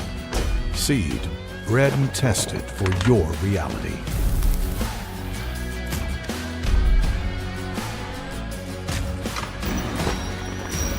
Dynagrow Seed, for real. We're talking about as we come back. 4th down, though, right? Yeah, Sikeston is faced with 4th down. And what are the options? They're now out of timeouts. They could just run a heave to the end zone and just see what you can get, or maybe run a quick out-of-bounds route and possibly get Maurice Bautista's leg range. But you have to pick up a 1st down. But you got to get a 1st down. We moved. They didn't call it. Pressure. Here comes a flag, and Baker takes a sack. Flag on the play.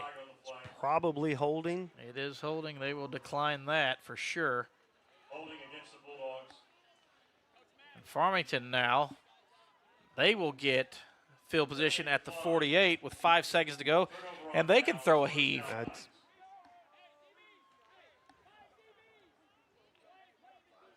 So can they? That looks like they may take a knee. Sit on it, yeah. I was wondering if they would just throw a Hail Mary. I would. You have nothing to lose here.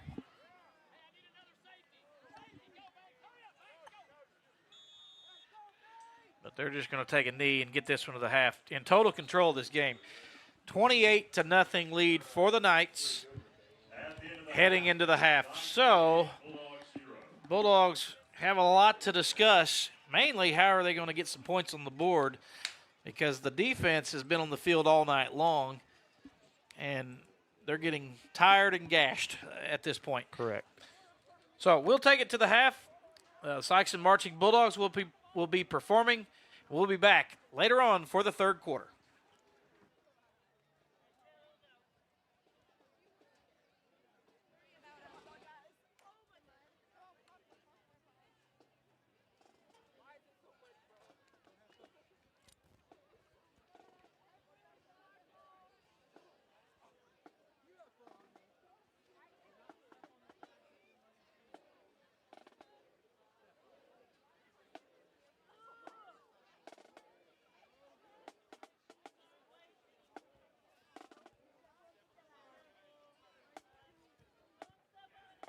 For your halftime entertainment, the Sikeston Public Schools presents the Sikeston Bulldog Marching Band under the direction of Darren Stillman and Kim Whitehead. The drum major is Peyton Mercer. The section leaders are Maya Flores, Kaylin Britton, Olivia Williams, Alexa Lee, Andrew Britton, Tanisha Cotton, Charlie Torres, Zeke Pennington, CJ Popst, Jake Brandon, and Chloe Sloan. This evening, the band will perform a salute to rock and roll. They'll perform September by Earth, Wind, and Fire, Rock and Roll All Night by Kiss, and Viva La Vida by Coldplay. And now, sit back and enjoy the halftime show with your Sikeston Marching Bulldogs. Drum major, Peyton Mercer, is your band ready? You may take the field in exhibition.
1, 2, 3, 4.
Ladies and gentlemen, please stand for the playing of the school song, The Red and Black. Stand. 1 up. 1, 2, 1.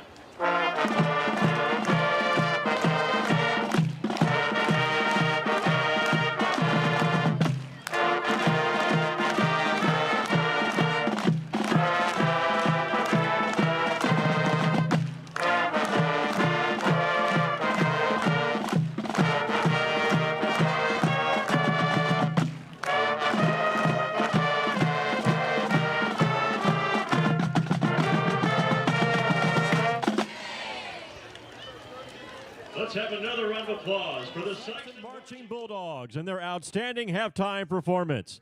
You can see the band again tomorrow as they perform during the Cotton Carnival Parade. At Burns, Taylor, Heckemeyer, Green, Edwards, and Graham, we're your hometown legal team.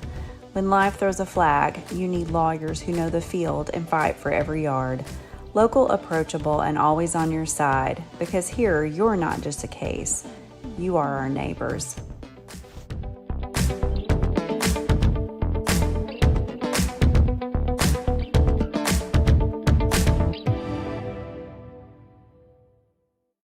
Welcome to First State Community Bank, where the community is at the heart of everything we do. At FSCB, we're your trusted neighbors, committed to strengthening the connections that make our town thrive. You get more face time with our dedicated team to understand your unique needs and help guide you to financial success.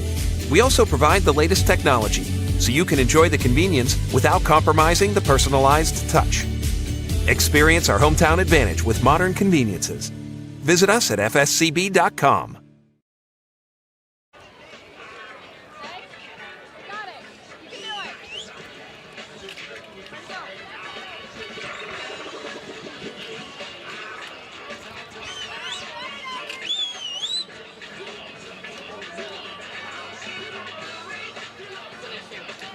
They need to restart it. Who am I looking at, do you think? Restart? Oh. I can't see it.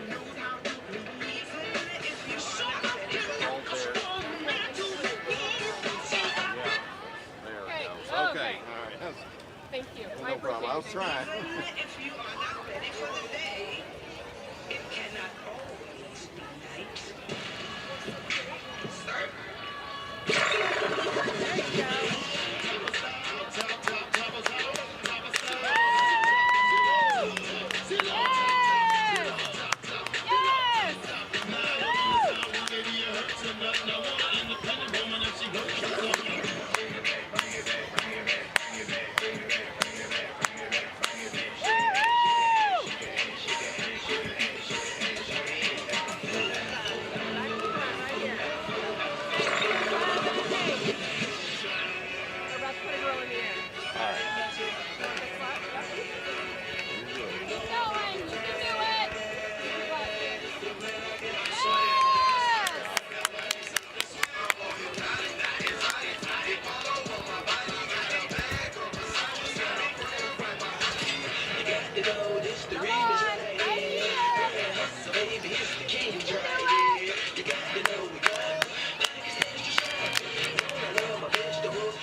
You're welcome.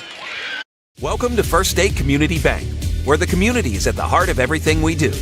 At FSCB, we're your trusted neighbors, committed to strengthening the connections that make our town thrive.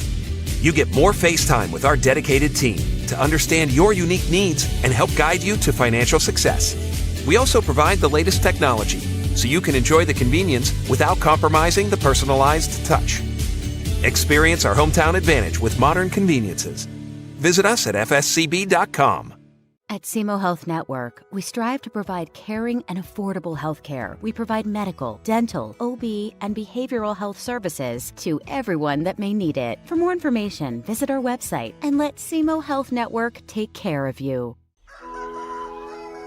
In farming, the weather always cooperates. The soil is always balanced. Seedlings always flourish. But that's fantasy. This is farming. Seed, bred and tested for your reality.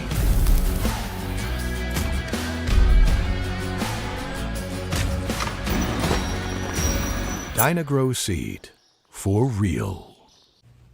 At Burns, Taylor, Heckemeyer, Green, Edwards, and Graham, we're your hometown legal team. When life throws a flag, you need lawyers who know the field and fight for every yard. Local, approachable, and always on your side, because here you're not just a case, you are our neighbors.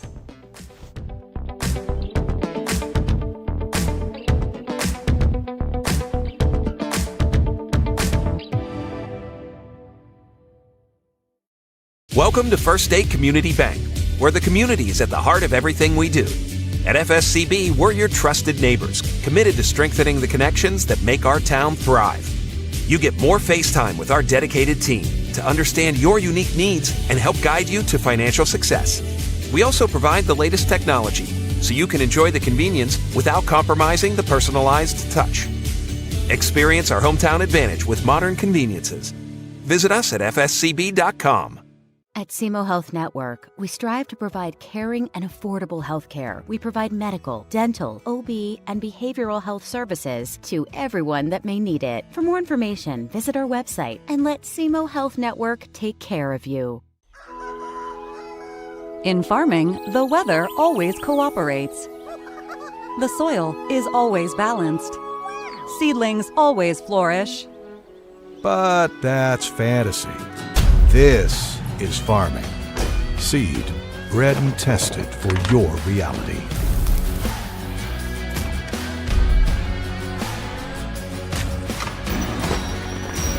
Dynagrow Seed, for real. At Burns, Taylor, Heckemeyer, Green, Edwards, and Graham, we're your hometown legal team. When life throws a flag, you need lawyers who know the field and fight for every yard. Local, approachable, and always on your side, because here you're not just a case, you are our neighbors.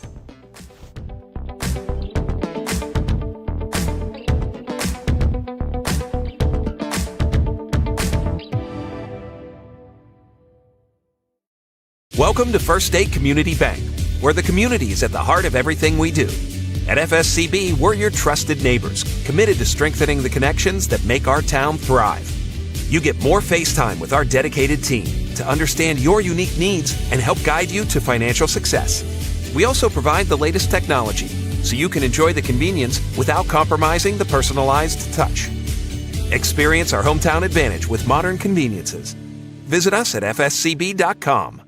At SEMO Health Network, we strive to provide caring and affordable health care. We provide medical, dental, OB, and behavioral health services to everyone that may need it. For more information, visit our website and let SEMO Health Network take care of you. In farming, the weather always cooperates. The soil is always balanced. Seedlings always flourish. But that's fantasy. This is farming. Seed, bred and tested for your reality.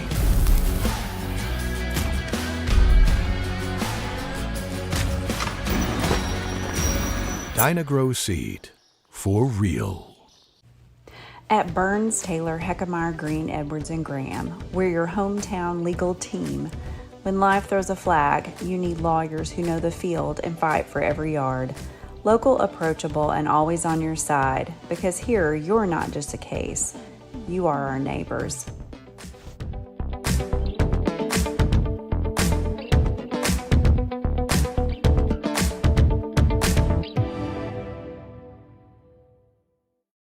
Welcome to First State Community Bank, where the community is at the heart of everything we do. At FSCB, we're your trusted neighbors, committed to strengthening the connections that make our town thrive. You get more face time with our dedicated team to understand your unique needs and help guide you to financial success.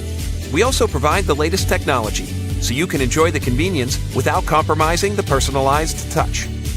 Experience our hometown advantage with modern conveniences. Visit us at fscb.com. At SEMO Health Network, we strive to provide caring and affordable health care. We provide medical, dental, OB, and behavioral health services to everyone that may need it. For more information, visit our website and let SEMO Health Network take care of you. In farming, the weather always cooperates. The soil is always balanced. Seedlings always flourish. But that's fantasy.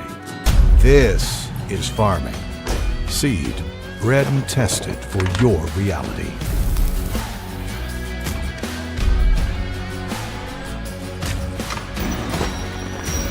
Dynagrow Seed, for real. At Burns, Taylor, Heckmeyer, Green, Edwards, and Graham, we're your hometown legal team. When life throws a flag, you need lawyers who know the field and fight for every yard. Local, approachable, and always on your side, because here you're not just a case, you are our neighbors.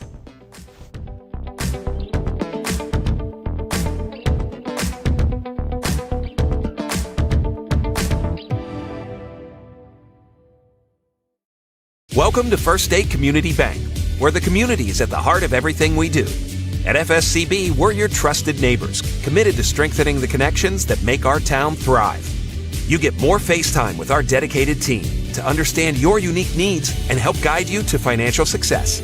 We also provide the latest technology so you can enjoy the convenience without compromising the personalized touch. Experience our hometown advantage with modern conveniences. Visit us at fscb.com.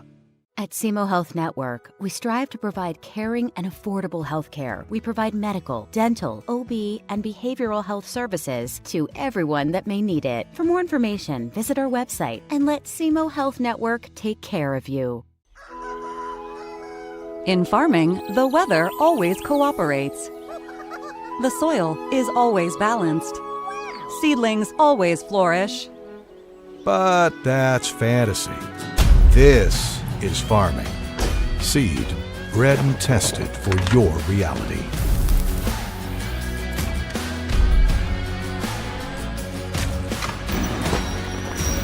Dynagrow Seed, for real. At Burns, Taylor, Heckmeyer, Green, Edwards, and Graham, we're your hometown legal team. When life throws a flag, you need lawyers who know the field and fight for every yard. Local, approachable, and always on your side, because here you're not just a case, you are our neighbors.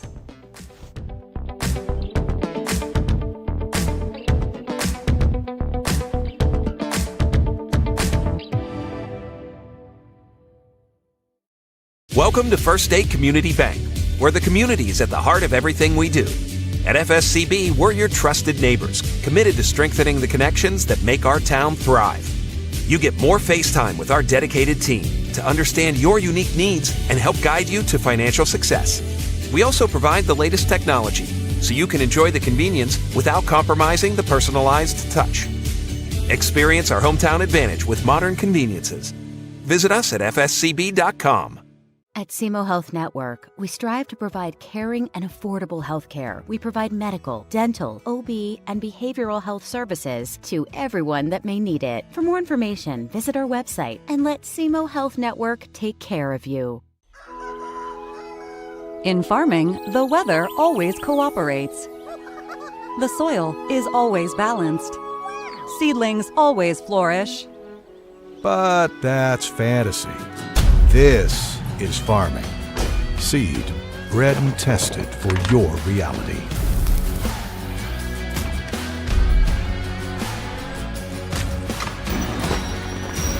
Dynagrow Seed, for real. At Burns, Taylor, Heckmeyer, Green, Edwards, and Graham, we're your hometown legal team. When life throws a flag, you need lawyers who know the field and fight for every yard. Local, approachable, and always on your side, because here you're not just a case, you are our neighbors.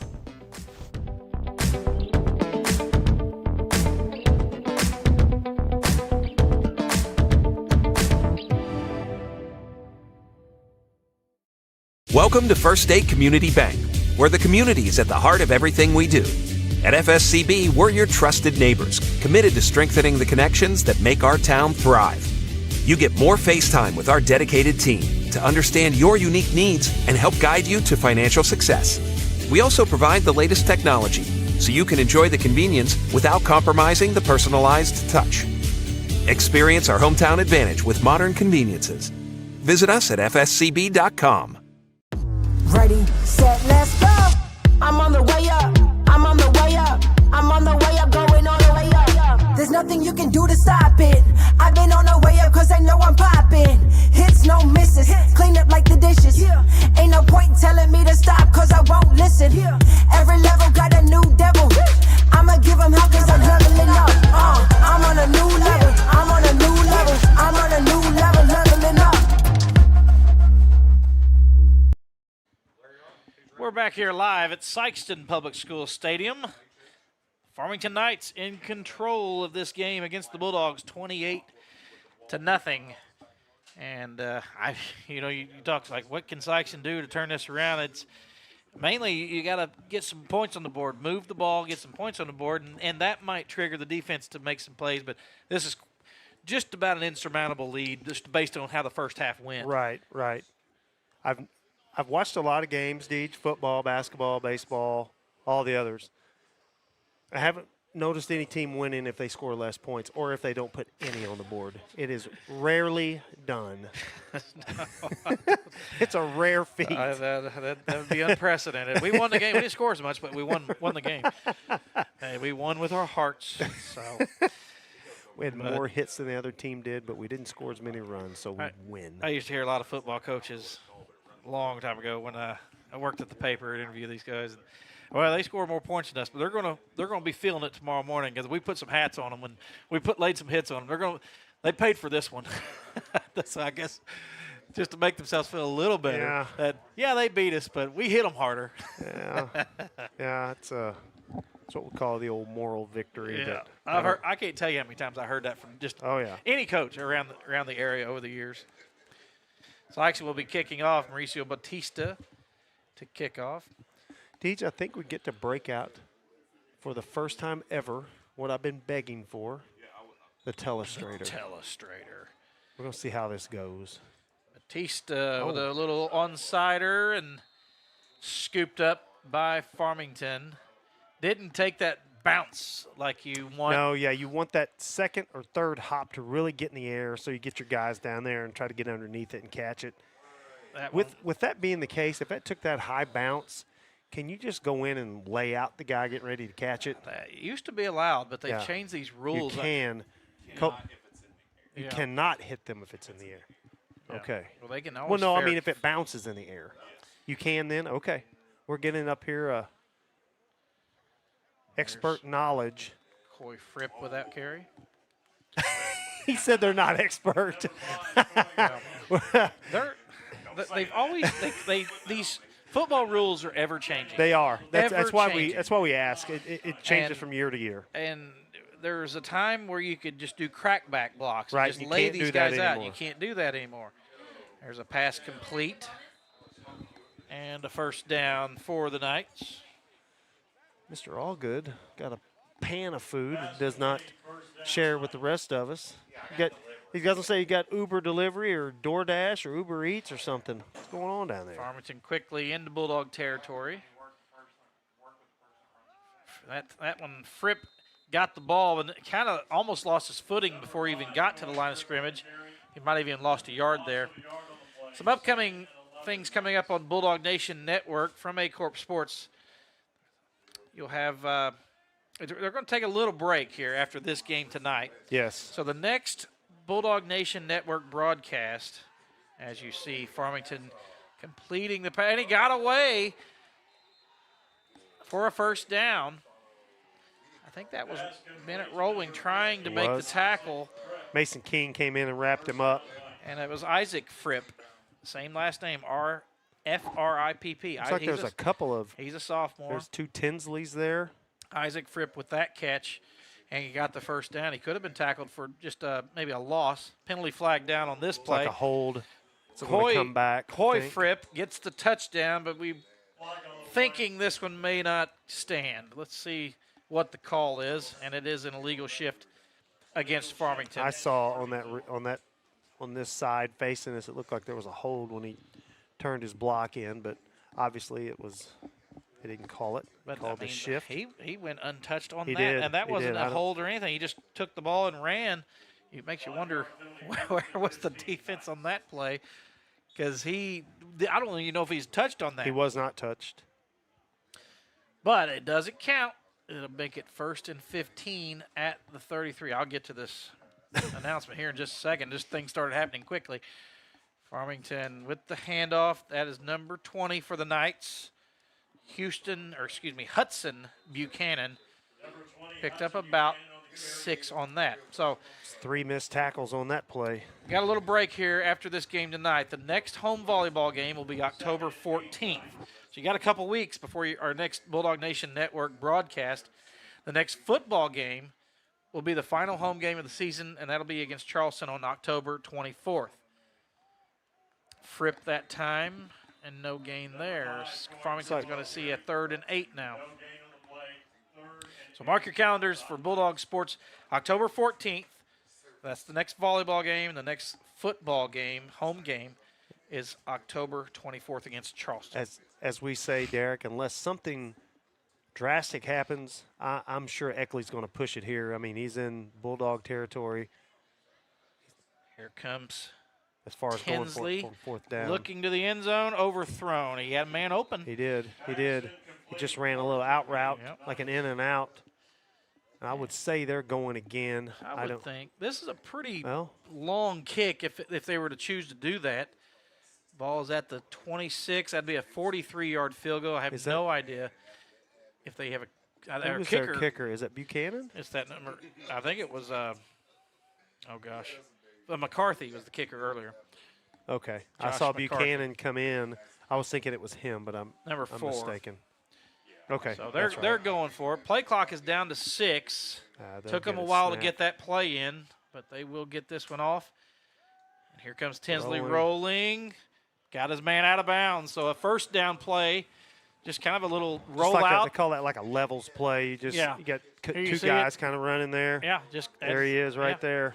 Boom. Look at that. Look at that telestrator, baby. You're a little That's off. the pointer. You're a little off. Well, that was the pointer. Oh, okay. I'll have to get my line on there.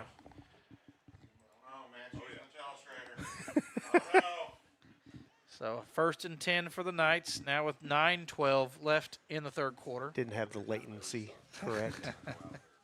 Josh fixed it for me.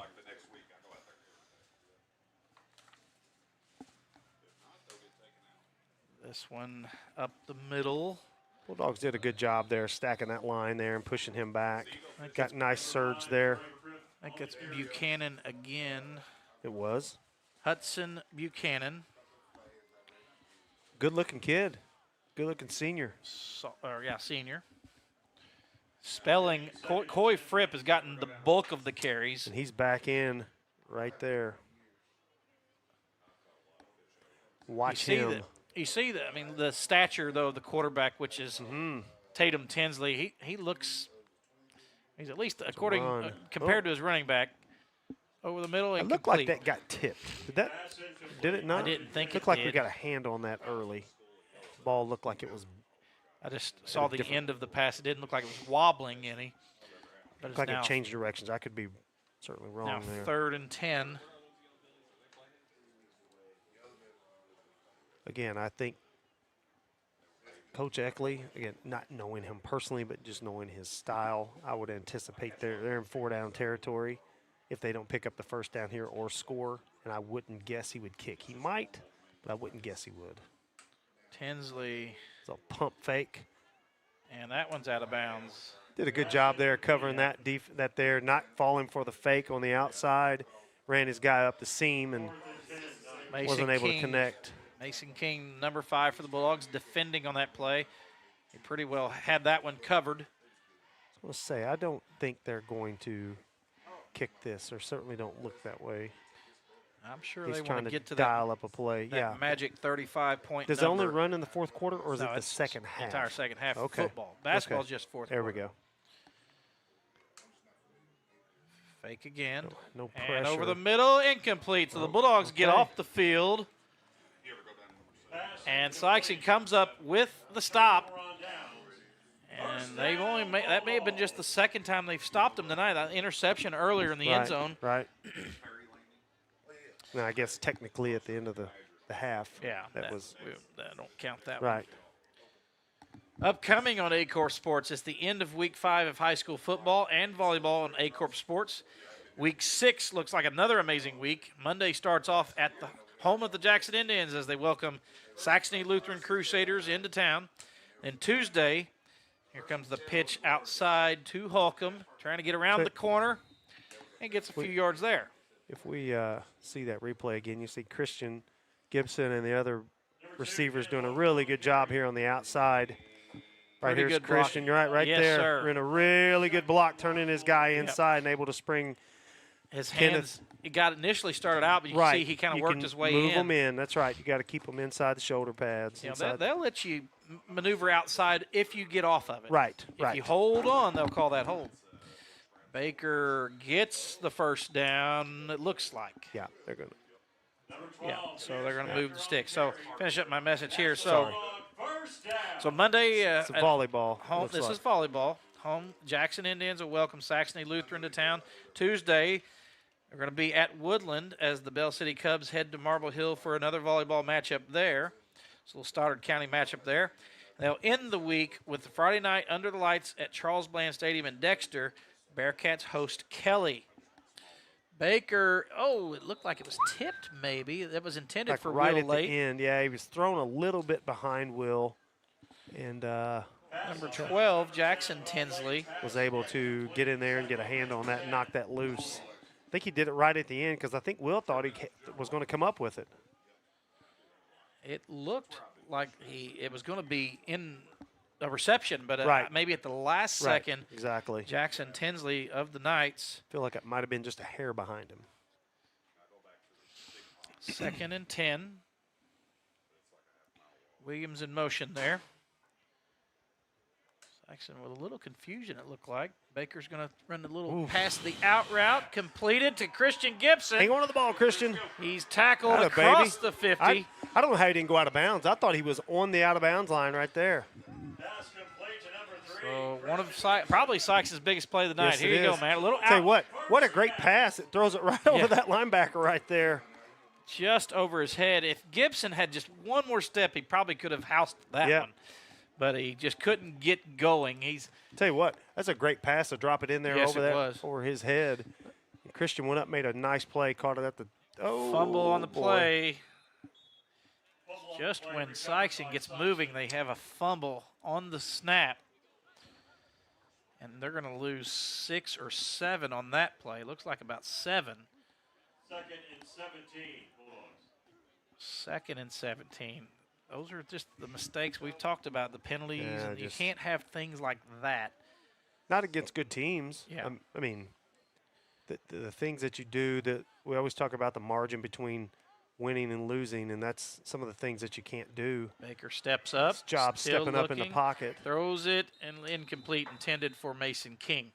Pass intended for number 5. Everything covered on that play. Yeah, Bryce Busenbark, the coverage on Mason that time, had him blanketed pretty good. Now 3rd and 17. Pierce did a really good job of stepping up under that pressure. So that time Farmington sacrificed pressure for coverage. And, right. And they did flush him from the pocket, but even then, even when he scrambled, they had that covered.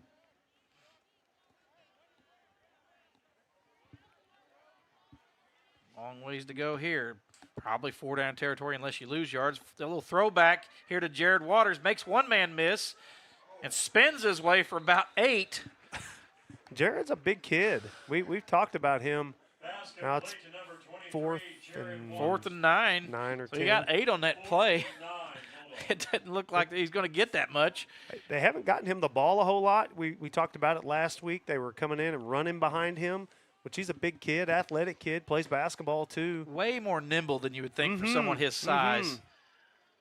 They're coming. They got their 4th down, under pressure, and we're going to have a hold here too, it looks like. Hold, another flag. 2 flags come in. The only thing that... If they're different than offsetting penalties? It could be. The only thing it could be against... Face mask, face mask, but I didn't see that. Yeah. Got a hold. If that white hat throws the flag, that's typically a hold.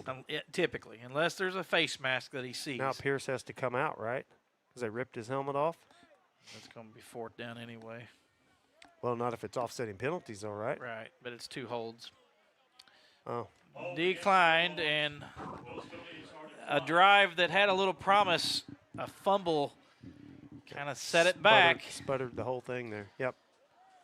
That's what we talk about, the difference between winning and losing, right? Those plays like that. And they're self-inflicted. Right. The defense didn't cause that. Right. That's what I was going to say. It's not like they were able to bat a play or strip it or whatever. We just did it ourselves. If they're just outrunning you, out blocking you, then so be it. But you do these things that cost yourself. There's an option play to Fripp, and he got about 4. Just kind of an old classic speed option there. Great play, too. Great play design. They attempted that earlier. I said the Sikeston had stopped them 3 times. Remember, they had the option pitch that went for a fumble. That's right. That's right. They're across midfield with that run. This one goes to Fripp. He's a good-looking kid. He's shifty, and he got outside and out of bounds. Looked like Williams may have just got a piece of him to get him out of bounds. Here you go. Look how shifty Fripp is, just making people miss. And Williams had just enough of an angle to get him out of bounds. Another 1st down. This one to Fripp again. No, excuse me. That is number 20, Hudson Buchanan. Oh, we got a fumble. Oh, we got. Was that Holcomb with the fumble? It was with the pickup. I guess he just took it for him. Let's see if we can see what happened. It looked like it got stripped. So Buchanan had got a huge 2 hands hole on it too. It just came squirted out of there. I couldn't see who I was got a hoping helmet right on here. I was hoping Kenneth would pick him up because he was in line to get hammered. I could not tell which defender. They must have put the helmet right on the ball. Right, it squirted straight out. Like you said, he had both hands on it. Right. But sometimes it doesn't matter. If you put your full weight in your helmet right on the ball, that thing's coming out. Yep. Another fumble. Now that one, I think Pierce just took his eyes off of it. I think the snap was there. It was. And he tried to run before he had it. 2nd and 15. Self-inflicted, Matt. Once again. 2nd and 15 now.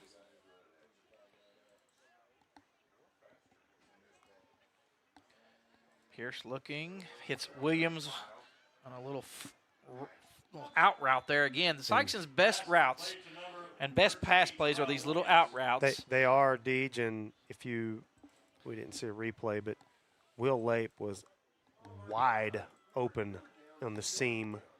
Yep. Hard to depend on that because he's under pressure so much. Right. No. I get it. I'm not being time. critical. I'm just saying he's open. 3rd and 3. Baker. He's trying to get as much as he can. Got about a yard. And it's going to be 4th and 3. Sikeston, I'm sure, will just go for this at this point. What do you have to lose, huh, Matt? So 4th and 2. Nope, we're punting. Oh, they are going to punt. That's. I don't know. I thought they would go for it, yeah, but I am surprising. obviously mistaken. That's surprising. Unless they do a fake here. But Farmington is lined up for defense. Sikeston does have kind of a set here. They have receivers. Who's the up back here? I can't tell who that is. Nope. Myron Sanders gets the punt away, a line really drive. Good. There we go. Farmington doesn't even attempt to catch these punts. The bad thing about the line drive punts, now that one worked out fine. Those line drive punts don't allow your special teams to get down, or your coverage team to get down there very quickly. And he's already 7 or 8 yards into his return. But the good with it is you get a roll out of it sometimes. Correct. Right. This is probably Farmington's worst starting. Certainly. Line or starting field position.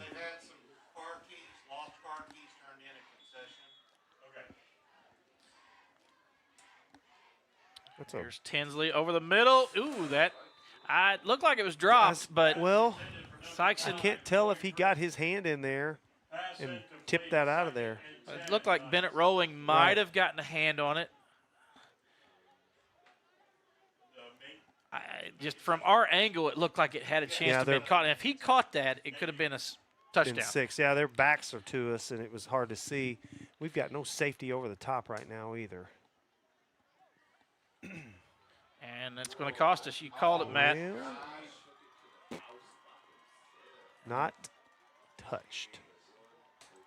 Tinsley with pretty good speed. You can see there, just pretty much untouched, as you said. And it wasn't pretty much. It was untouched. And as you said, Sikeston didn't have a safety. He just ran over the right side and was gone. Yeah. We have nobody that could catch him. No. Sam's trying. Sikeston is not blessed with great team speed, and if you let them get outside like that, it's going to be a hard time catching them. So it's now 34 to nothing, pending this extra point. This is an important extra point for Farmington. Offsides against Sikeston. I'm sure they'll just kick it anyway because you just need 1 point to get that mercy clock. Right. If you're the winning team, you want to get that thing moving.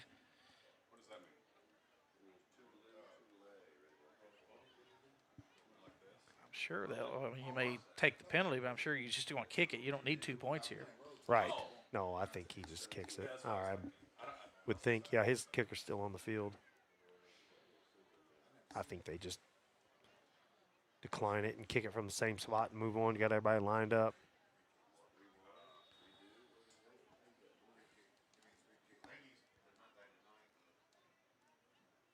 McCarthy kicks it, and it hits the upright. Oh, my gosh. And it still went through.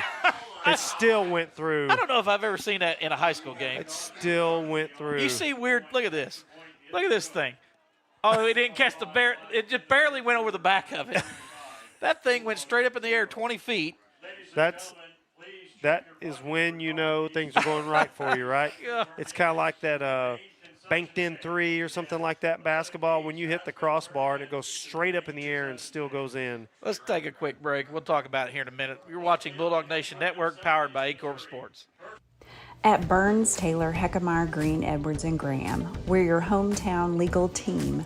When life throws a flag, you need lawyers who know the field and fight for every yard. Local, approachable, and always on your side, because here you're not just a case, you are our neighbors.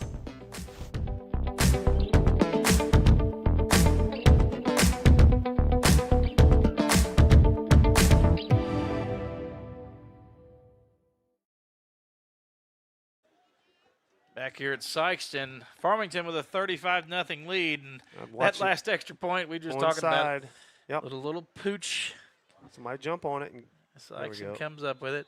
But, we mentioned, you see that stuff from a long field goal in college or the pros. It'll hit the crossbar or they and stoink it off the upright or something. Or bounce over. But on an extra point, you don't see that very often. And, well, no, that was that very thing, unusual. That thing hit with such velocity. It went up 25 feet in the air and bounced and it fell back over the upright.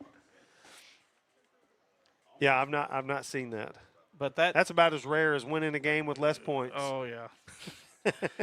Well, that puts the clock in motion, though, that extra point.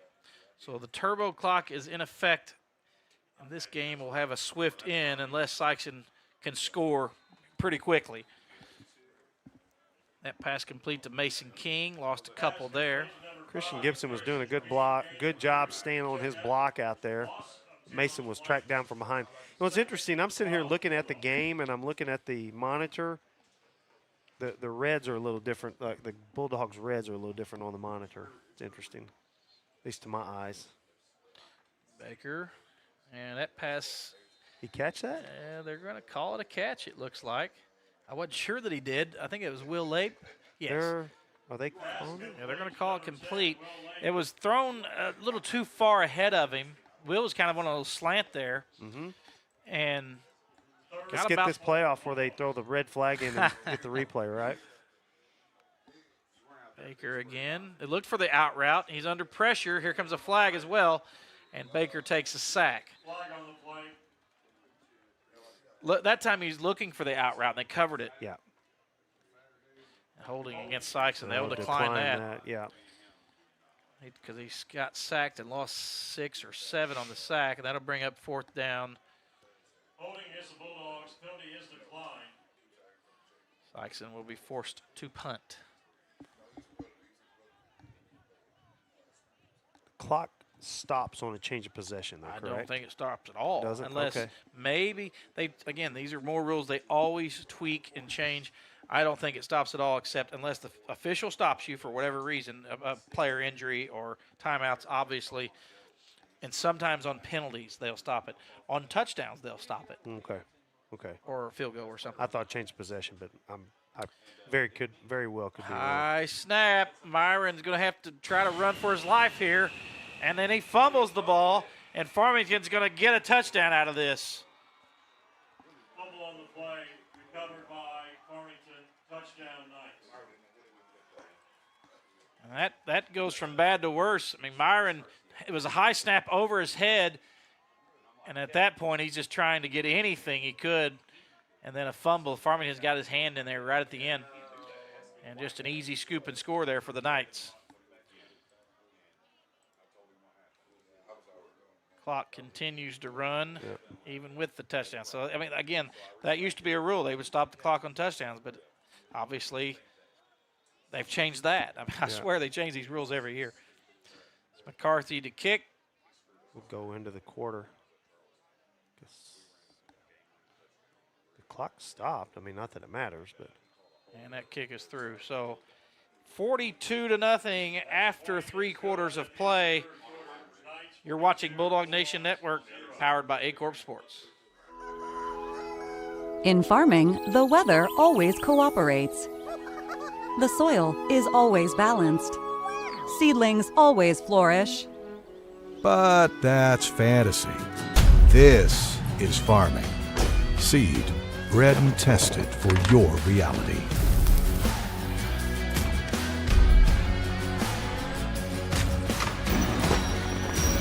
Dynagrow Seed, for real.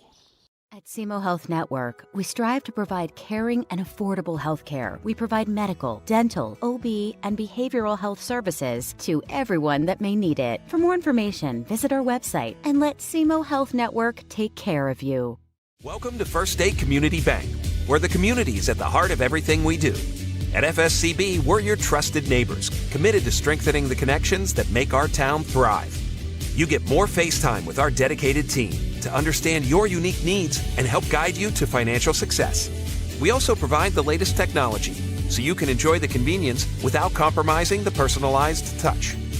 Experience our hometown advantage with modern conveniences. Visit us at fscb.com. Back here at Sikeston, Farmington with a 42-0 lead over the Bulldogs. And start of the fourth quarter here. CMO Sports Zone with Drew and Dave. Our podcast is back and better than ever. Every Monday, join Andrew Moore and David Jenkins for insight into local high school sports and maybe some other subjects. You can find them on Spotify, Amazon Music, Apple Podcasts, and to see them as well as hear them on the CMO Sports Zone YouTube channel. 32-yard line. First down, Bulldogs.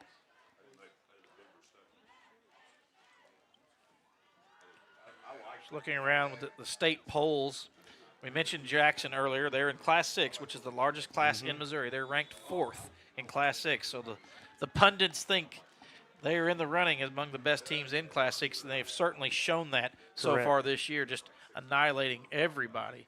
Now they had some. They had one close game against Cardinal Ritter. Right, I was going to say that was the first game.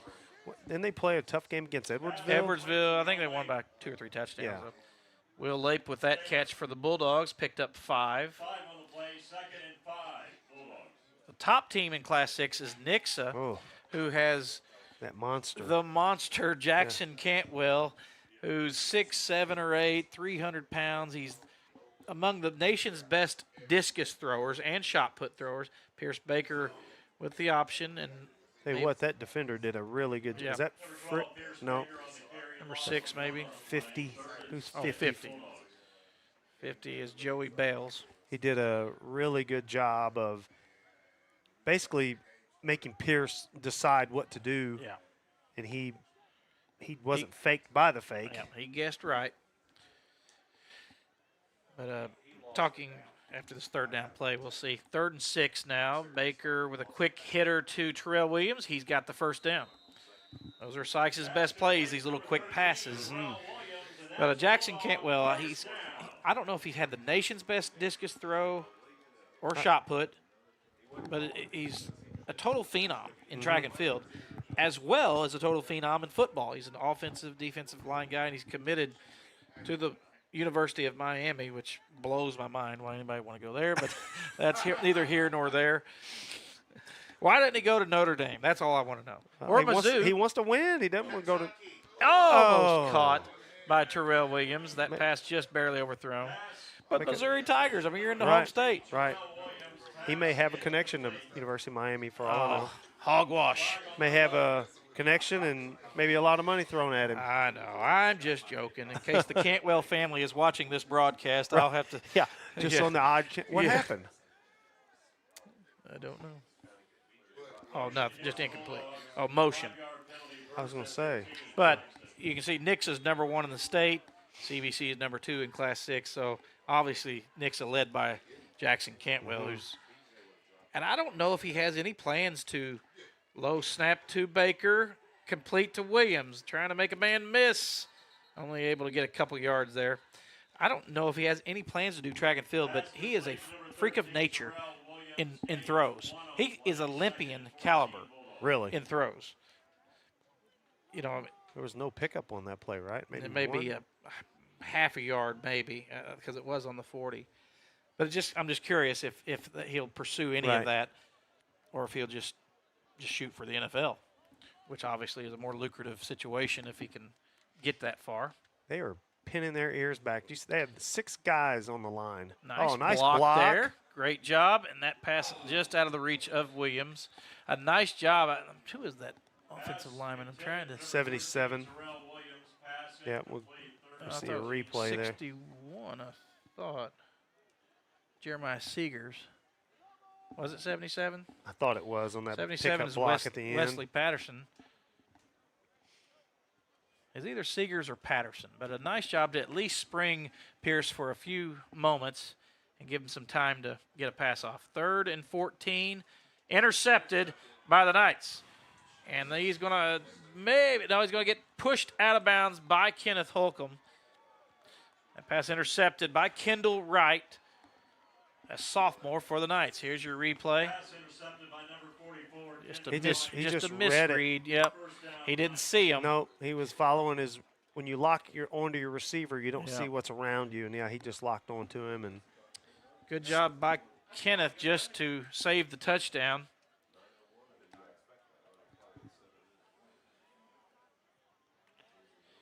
In Class 5, the top-ranked team is Platte County. Imagine that. They're always in the running.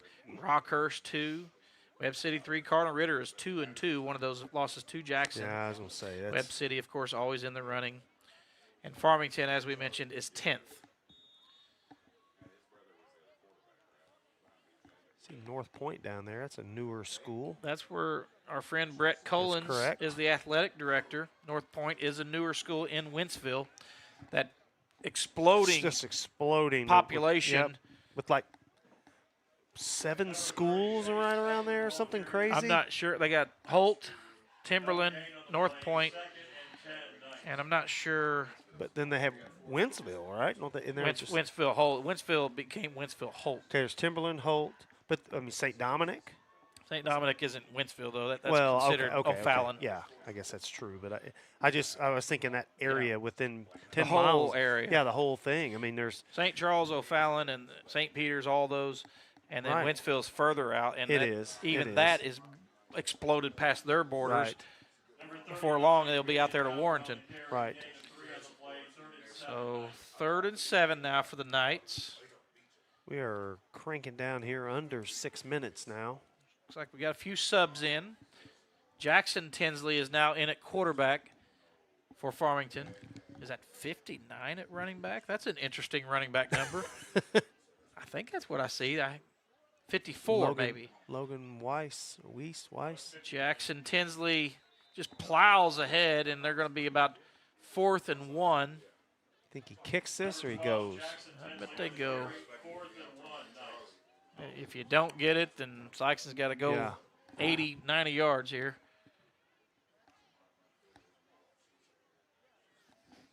I will say earlier in the game when Sikeston had that 4th and 1 or 2, Farmington went on a straight run blitz. And Yeah. we look like we're trying to sell out a little bit here. And we did, and we stopped They're them. going to stop him. That is Jack Oh. Blackman, I believe, if I can see the number correctly. He's number 54. Number 59, Logan Weiss. Maybe it was 59. That's who I saw Logan earlier. Weiss or Weiss. Weiss, yeah, one or the other. So the Bulldogs get a stop there. 4:44. The clock continues to tick away in this game. In Class 4, no local teams are ranked. This is the class that Sikeston competes in. Sikeston does have Festus state ranked, and Festus is in our district. They are state ranked? Festus is 4th. Oh. I guess they're not technically local. I guess I'm following you now. But they are in Sykes' district. Right. Baker looking deep. He's got a man open. That's Mason King with the catch. That was probably the longest play from scrimmage. Yep, just kind of a tonight. seam route here. Right, exactly. You see Mason right there. Just runs running straight up down the field. And Baker had just enough time to get that thing over the linebackers and Looked like corners. Terrell almost brought his defender to that. Yeah. So Sikeston, they're going to try to break this shutout, at least get some points on the board. Baker throwing again, this time across the middle to Will Late, and he's got a first down. Gain of about 13 there. Sikeston quickly, once again, to the line of scrimmage. It's time to call for your ride so you can get home safely tonight after the game. 1st and 10 at the 37.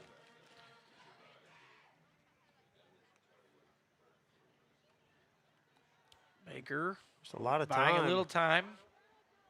I was He's going to gonna have say, to you just just tuck tuck it that- and run. yeah, absolutely. And he got a first down out of that. Number 12, Pierce Baker on the run. It didn't look like he was able to get that much yards. I thought he was going to. Is that a flag on the sideline? Or maybe it's just somebody's. I thought I saw a flag. Yeah, on there was something yellow there. I'm not sure what that was. But no flag. Flag on the plate. Oh, there was a flag. Okay. I didn't see they the call? signal. What are they saying? A personal foul face mask, maybe? Personal foul against Farmington. I sure didn't see that. I don't know. Was he out of bounds and they shoved him or something? You did. Hey, good pickup. I thought it was a hanky or something. I mean, Yeah. I guess it was, but For the first time, Sikeston is in Farmington red zone. Correct. Into the red zone, the so-called red zone. That could be a touchdown. Get in there. Get in there. Nice. And Terrell Williams scores.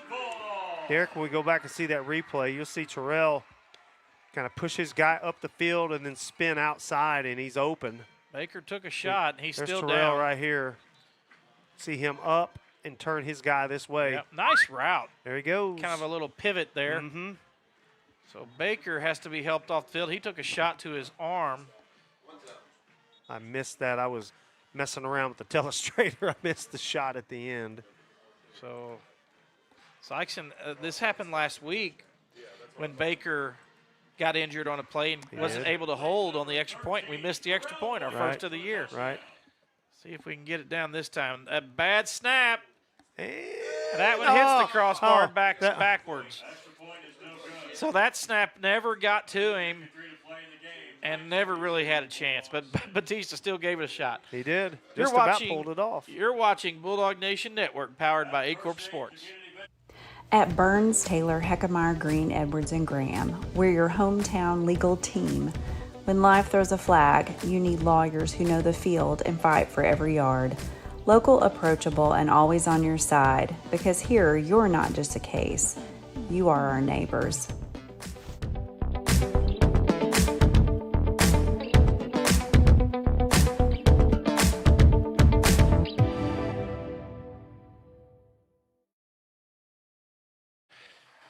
Back here at Sikeston, the Knights about to put the final stamp on this one. Interesting Deej on that kick, though. Theirs had a little bit more velocity on it, as you say. And Mauricio did all he could to get there. It was a bad snap. No. That thing rolled to the holder. Right. But again, things get thrown off, when a player leaves injured and you don't have your normal guy there. Right. So 42-6, 1:53 to go in this game. And really, for all intents and purposes, Farmington just they could probably even take a knee. They probably won't with backups in the game, but probably run about 3 or 4 plays tops, and this game will be over. I would think. Batista booms it. Nice kick. Over their head, and he's going to pick it up in the end zone. Oh, I was going to say that. Yeah, he can't pick it up. In high school football, if it breaks the plane of the goal line, it is a touchback. Or a dead ball, I should say. Whatever. However, both, I guess. I figure that clock should be rolling, but it is not. It will be on this play, the snap. Again, he's calling it. Yeah, they change those rules all the time. It used to. It just ran on top, continuous. Yeah, I saw the. But they're always changing these rules. Saw the white hat. Yeah. Make the motion to run it. A lot of backups in for the Knights here.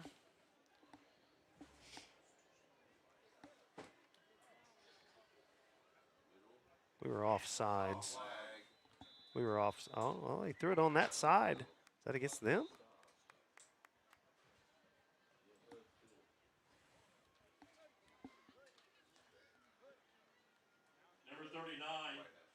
It is against him. And the reason I said it's wave it off.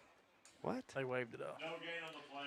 When I say that, when the side judge throws it, if he throws it on the offensive side, it's typically on the offense. If he throws it like with the way he's looking, it would have been with his right hand. It was on the offense. Throws it with his left or to the left. It would be on against the defense. That's why I said that. But I thought we were offsides, which what threw me off. A fumble on that play. Farmington recovers.